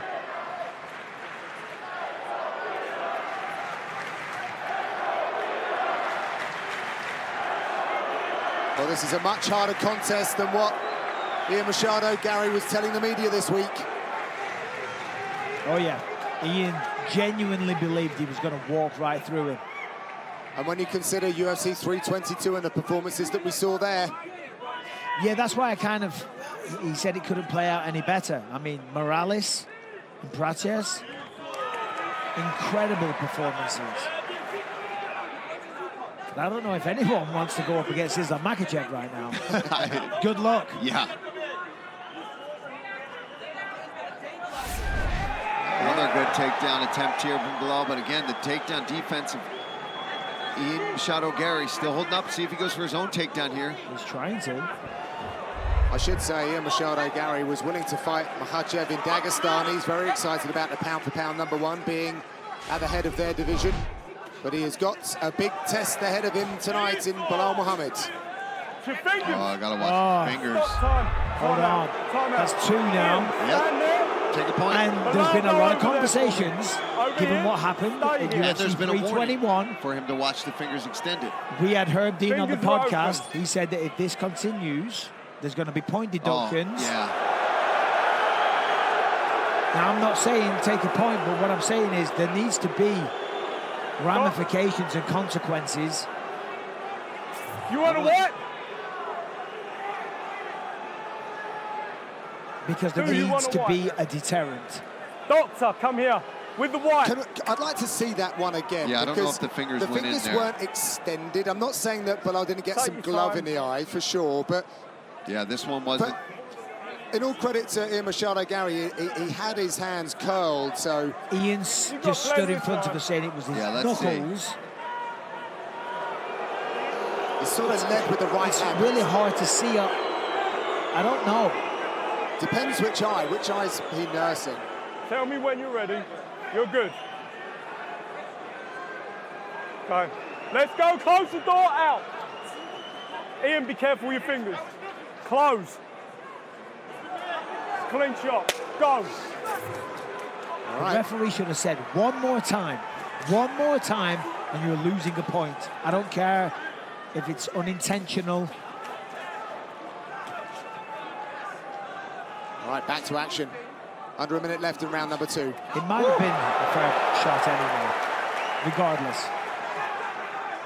Both guys exchanging there, landing a couple shots. Belal seemed to land a little harder, though. It's a very close fight. That's, again, a good entry, but Ian does a very good job of defending this position.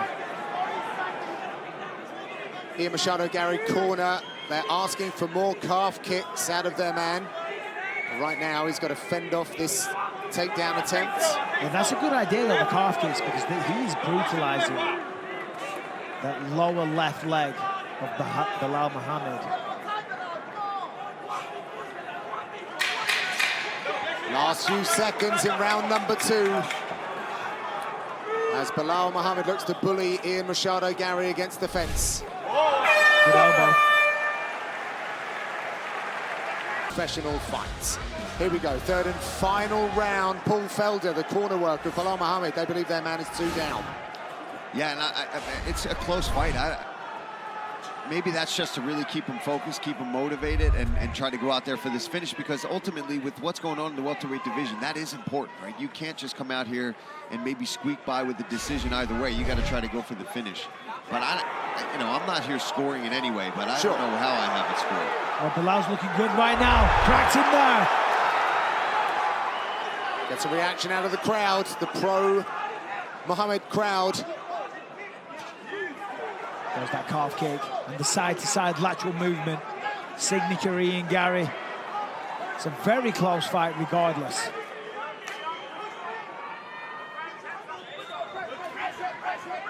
Seems like the consensus online as well agrees with the Muhammad corner. Yeah. Let's see if it goes that far. Oh, that's a good from shot. Machado Garry. Belal took it, fired back though. Oh! He's getting creative now. Beautiful front kick. Machado Garry starting to shine in round #3.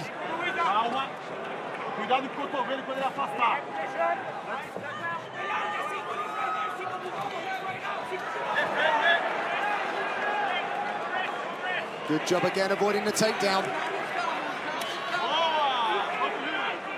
You see the big right hand that Ian Garry landed there. Machado Garry, excuse me. They're trading though. Belal standing there, willing to go toe-to-toe. Carrio's always on point.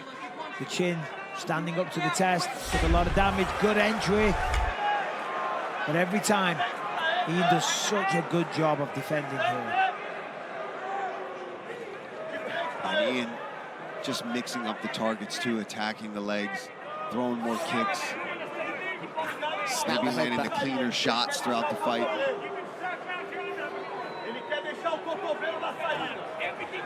Machado Garry's now defended 14 of 16 takedowns between Belal Muhammad and Shavkat Rakhmonov. Sturdy takedown defense, and then once again that chasse kick, the oblique kick. Goes right back after that lead leg.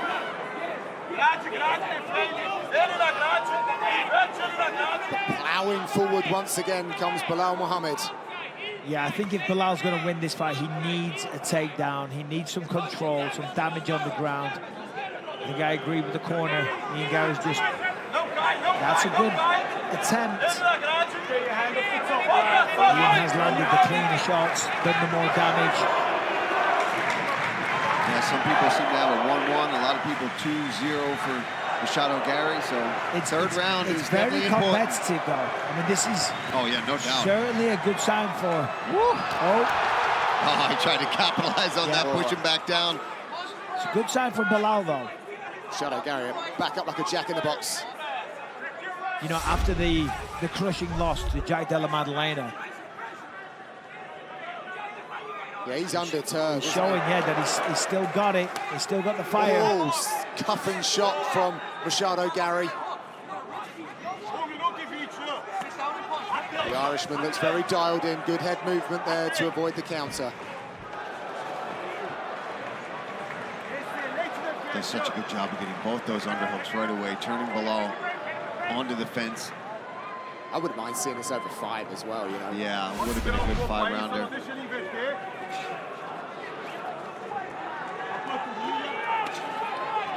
Great jab by Machado Garry. Caught him a couple of times there with the left.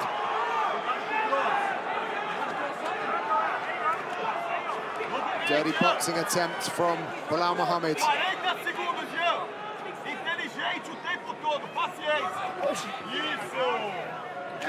Oh, that's a beautiful elbow by Ian Machado Garry. 30 seconds left.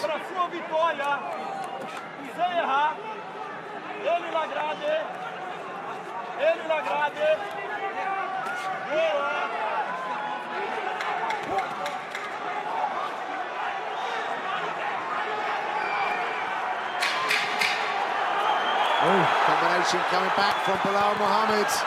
Last few seconds. The fella's trying to leave it all in there. And it goes to the judges. By unanimous decision, the future, Ian Machado Garry.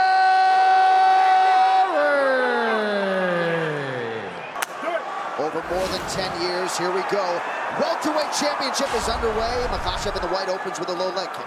And that's one of the things, right? Islam has really good striking himself. Jack Maddalena on the gas early. Jack on that pressure. It's hard to wrestle when you're going backwards.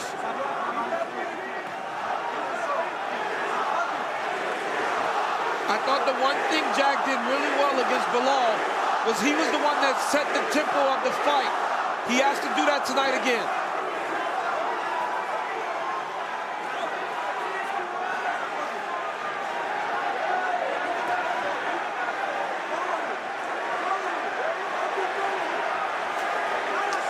Della Maddalena got off to a great start in his title fight against Muhammad back in May.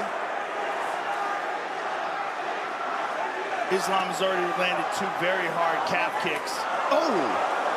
And Jack is really excellent at switching stances. If he has to swap out and go orthodox, he can. Oh, nice takedown. Takedown right away. That was not that hard. That was not that hard. One of those patented trips by Makhachev. And this is a completely different kind of pressure than Della Maddalena has ever experienced before. Islam crushes people.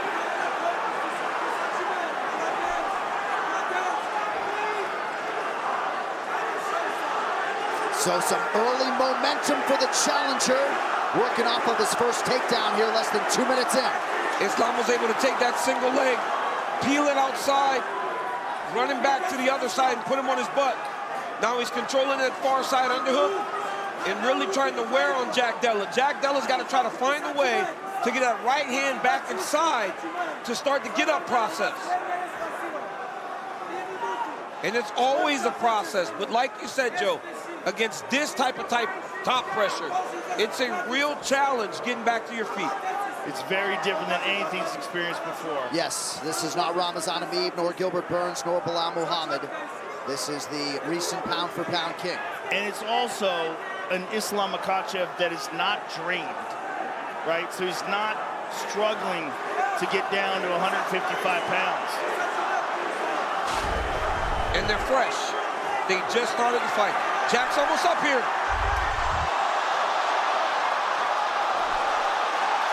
Islam's on his back. Let's see if Jack can get to his feet.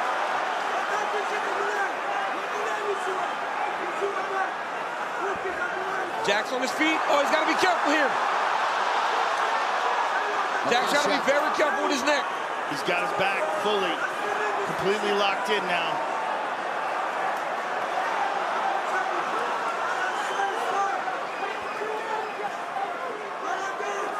Tremendous execution by Makhachev to maintain some ground control here under 2 minutes, round one. It's just a completely different level of grappling than he's ever experienced before. I mean, think about Jack's fights. No one has ever done this to him, especially not this quickly and this easily. No, he's a tremendous scrambler. But Islam just stays on you like Velcro.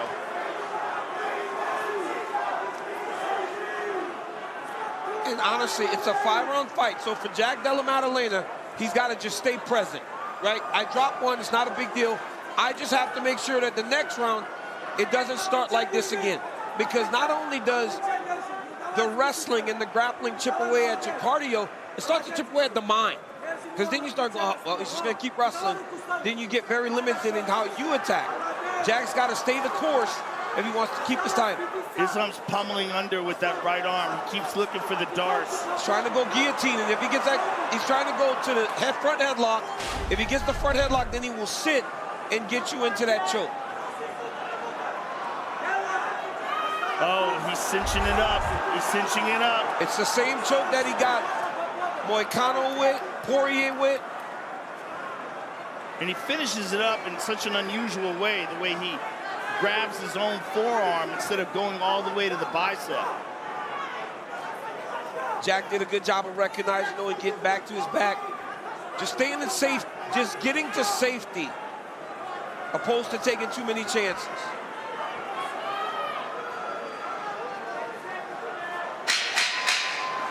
There's the horn, final seconds of round one.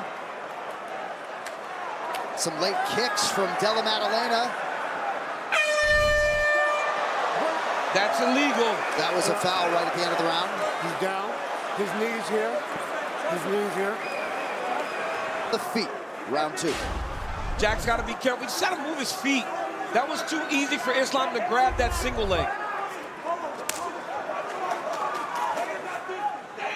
Another hard punishing calf kick by Islam.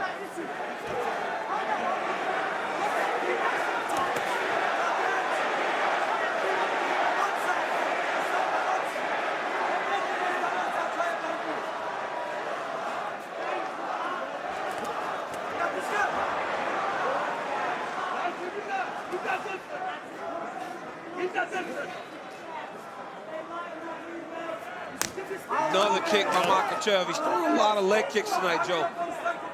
And they're all landing. They're not getting checked at all. You can only take so much. It goes high. Oh, Jack landed a good shot. Jack landed a really good shot in there.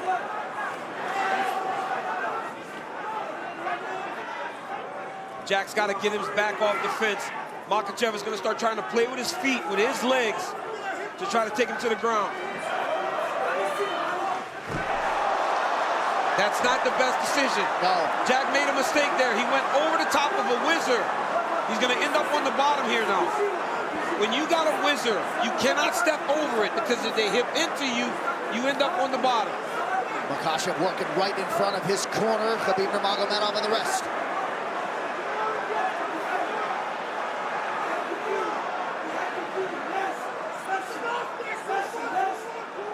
Khabib's just yelling, smash him.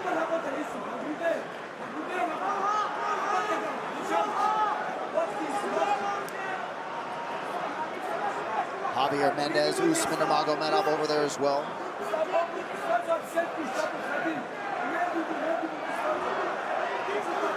Three minutes to go, round two.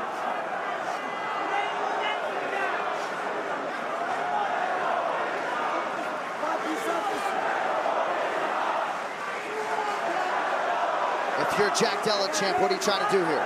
I mean, I am trying to get my back along the octagon side to use it as a barrier to try to get up. This was a self-inflicted takedown there. He was the one that stepped across, tried to throw him, and then when they ended up in that whizzer, he stepped over. He's got to try to use the fence to get away here. And Islam has a lot of time to work here.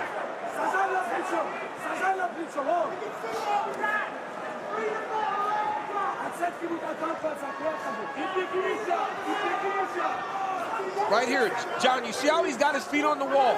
He's got to start to try to walk up the wall to try to create a scramble. One of the things Jack does very well is scrambles, but right now, he's been essentially flat on his back the whole time when he's on the ground. Craig Jones desperately trying to get instruction to Della Maddalena, but that's a long distance. In a full arena. Yeah. Herb Dean doing a nice job letting Makhachev work out of the dominant position. Big elbow. The problem here also is that even with instruction, you're dealing with a guy who's many levels better as a grappler. I don't like how he's reaching with that left arm.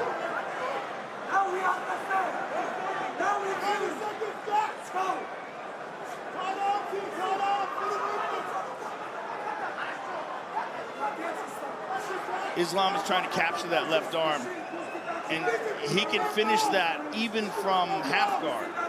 When he gets that head and arm choke from that side, Jack's got to be very careful posting that left arm on the neck. He should be shrimping, trying to get to a hip, but again, when you go to the hip, he attacks that front headlock choke. Yeah, pick your poison on the ground with Makhachev. Under a minute here to go in round two. Yeah, he's capturing that left arm, moving it across. Remember, he got Charles Oliveira with this. Jack did a good job of facing the arm triangle and then rotating back towards it. He's got his underhook now.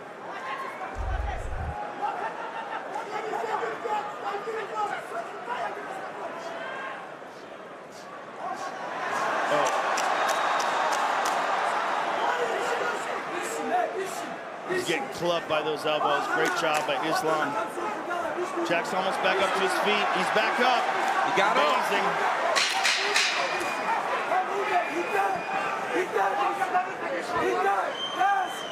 Quick level change by Makhachev late in the round. Now a knee to the body. Oh, challenger through two. Vickers trying to get his guy going here as we hit round three of a possible five. Told him that his feet aren't moving enough. Wants him to keep the range and try to make Makhachev spend more time striking with him.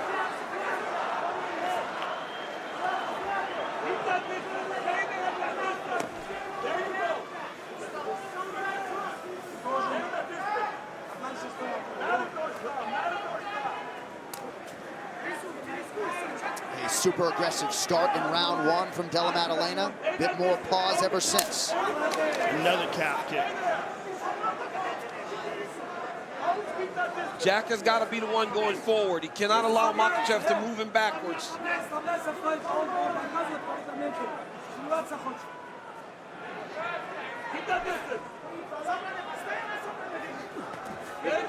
Big reactions from Della Maddalena, regardless of what Makhachev is doing.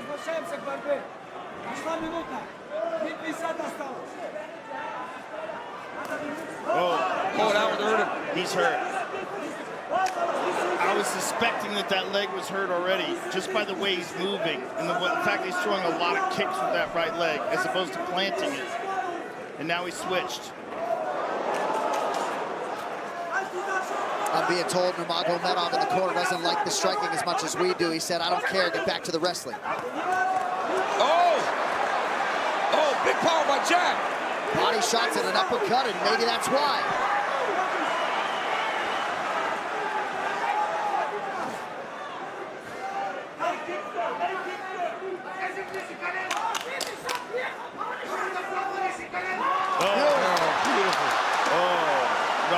Level change. He got to his hip before Jack could even react.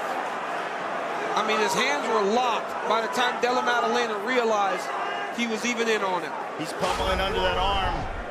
This is not good for Jack. Nope. Now he's getting to his position. And Joe, it's later in the fight now. There it is. He's hip to it though, man. He's well trained. You saw him go right to his back there. Yeah.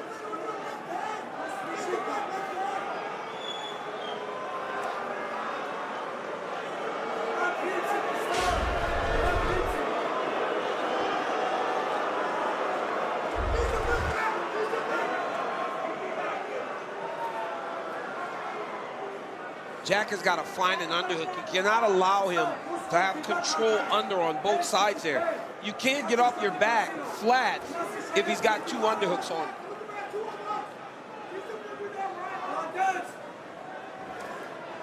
There it is. Now he got to a hip. Collected an underhook.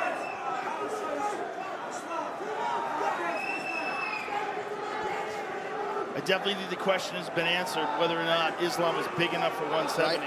Because he certainly is. And he looks bigger than he's ever looked before.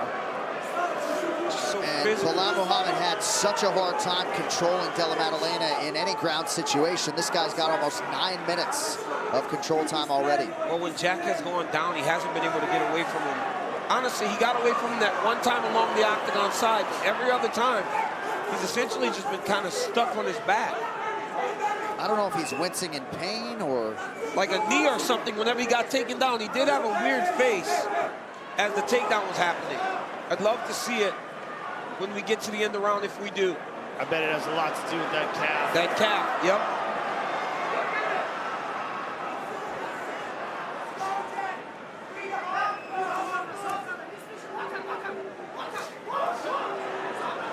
Jack is so well prepared for that submission though.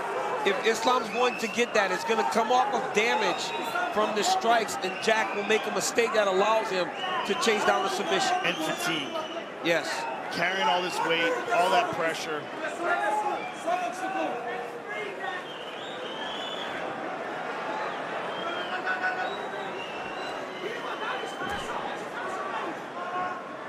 Makhachev just a master of movement and his craft on the ground. Couple elbows for good measure.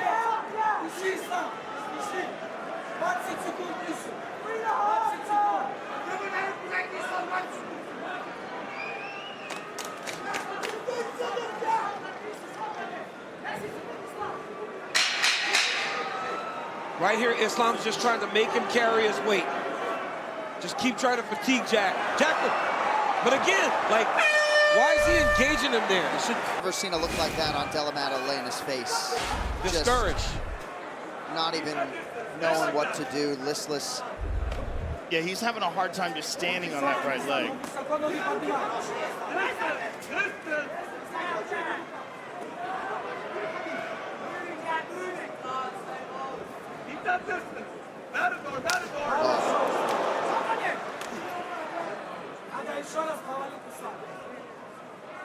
Makhachev has picked his spots with his kicking game really well tonight.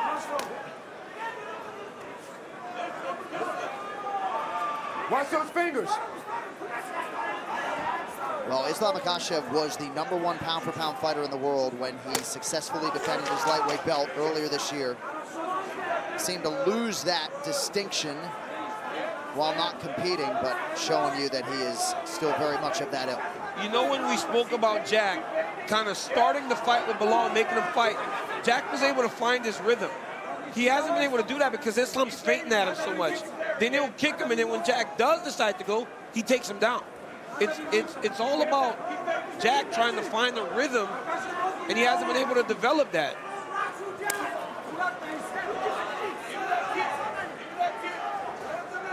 I mean, look at all these feints, and he's freezing Jack. And the moment he goes southpaw, he gets kicked again. Fight IQ at an all-time high. Beautiful entry there. Can't stop it. And even two fights in a row, all right? So we saw Dustin Poirier fight Islam and get beaten in striking. In the striking, Islam Makhachev has held the advantage over Jack Della Maddalena. Well, right with the off kicks the and the bat, punches. destroying the calf. And I did not expect that to be the case. Good short punches. It's always the threat of the takedown that opens up the strike. Remember we talked about that earlier. You're a 3 times better striker just because you're threatening so many takedowns. Then when you're as successful as he has been with them, you really become a better striker.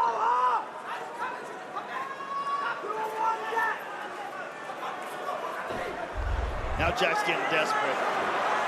And when you get desperate, you make mistakes.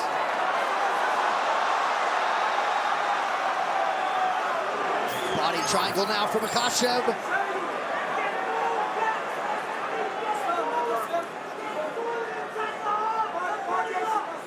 Jack still hand fighting. Oh, he's going to collect his arm. He can't let that arm get trapped. He cannot let that arm get trapped. That's going to take away one of his limbs to fight. It's fully trapped now. Yep. Now Islam's going to start chasing that choke. Oh, he got it out. Good job by Jack Della. But he's just getting smothered on the ground. Smothered. Under 2 now to go, round 4. North of 12 minutes of ground control time now for the challenger, Makhachev. And I think Jack's right leg is so beat up that even when they're standing, he's not able to attack as much as he may want to. I don't think he can move it correctly. That's why he's throwing a lot of kicks with it. Because I don't think he can stand on it right. He's like grimacing. Yeah. Right? He's like grimacing. And I don't know if it's the shoulder pressure or what that's making him do that. I think it might be, champ. I'm sure it's a lot of it.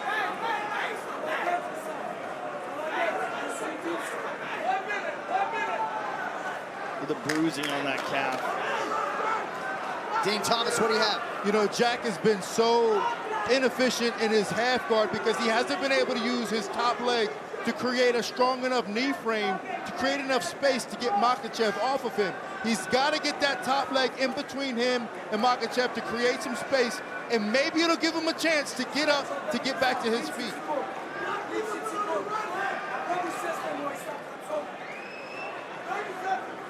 Oh, Kimura lock here. Jack just got to make sure this thing doesn't bend.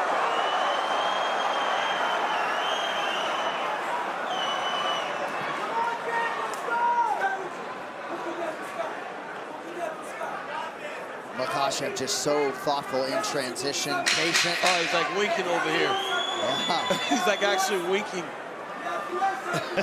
Hell, he just motioned, asking DC if maybe you wanted him to lift him in the air. Oh, Islam Makhachev through 20 minutes. Yeah, I think that right calf is in absolute agony right now. So if you're Makhachev, I mean, look, he's right away going into orthodox. His corner's like, hey, get some hands on him, and he's trying. But he can't close the distance correctly. It's just, he lets him get to his hips, and he lets him get his hands locked. Yeah. Once that happens, there is no defending. I don't think he can move his leg correctly. I think it's a real problem.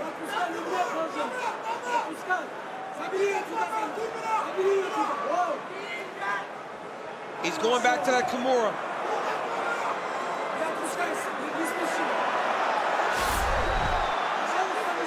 Remember the Dan Hooker fight? Yeah, he's real close here. Looks like he's trying to straight arm lock it. Good job by Jack. Now, Jack's coach told him, if he gets to the half guard, take a chance. Let's take a chance and throw something at this guy.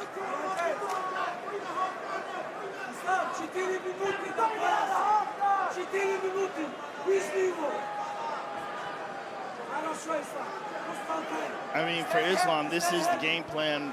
Complete domination, perfectly followed. Watch the back of it. Yeah. And what's concerning about this is he's doing it to Jack Della Maddalena, who we have seen defend against really good grapplers. Doesn't bode well for others who may not have the takedown defense that Jack has. Yeah, there's really good grapplers, and then there's this camp. Yeah. These guys are just on a completely different level. Both Khabib and him, it's a complete different level of top pressure.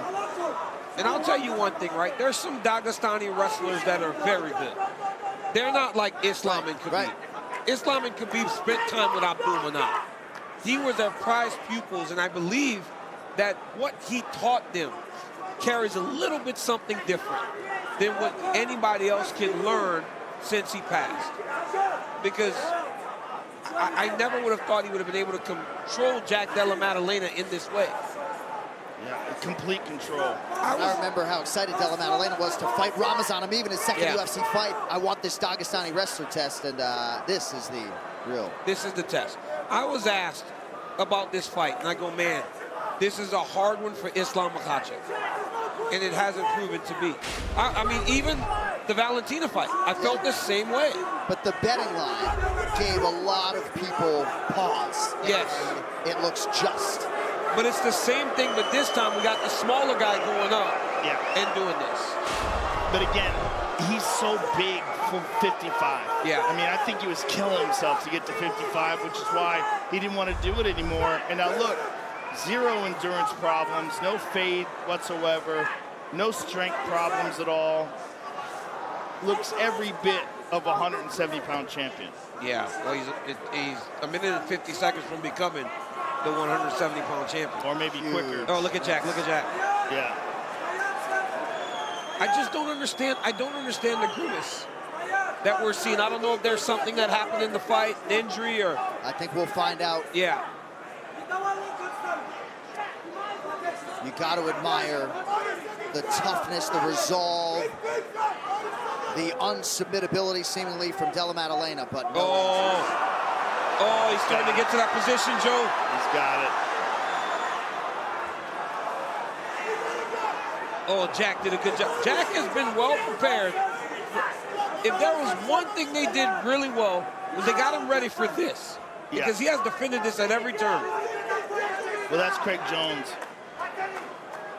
You know, I believe he was looking for a buggy choke a few times, but, you know, there's levels to this game, and Islam's level is very, very high. 18 minutes of control time in a 25-minute fight. That's wild. Khabib maybe trying to talk Islam through one final submission attempt here. He actually hasn't been credited with a submission attempt as yet. Well, Jack's, he's killed it every time. Yeah.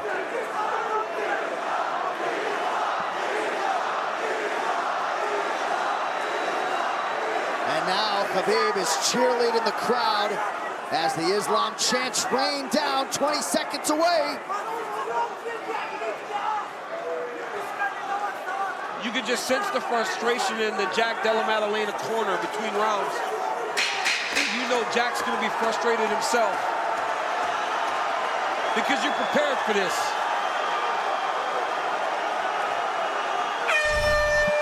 And there it is. Bell to bell, a masterpiece. And new undisputed welterweight champion in all likelihood will be Islam Makhachev. 100%. I mean, just the whole fight, pure domination. It started with these calf kicks. Very early, Islam was able to land calf kicks, soften Jack Della Maddalena up, and right here, he steps over with a whizzer, gets put down in round 2. Third round, elbows and ground and pound. Then this one right here was that calf kick that really did hurt Jack Della Maddalena. Then it was the double legs, man. Islam's hands are locked before Della Maddalena even responds to the takedown attempt. And then here's another one. This was the story of the fight, John. Takedowns and top control, A unanimous decision, and new undisputed UFC welterweight champion of the world, Islam Makhachev.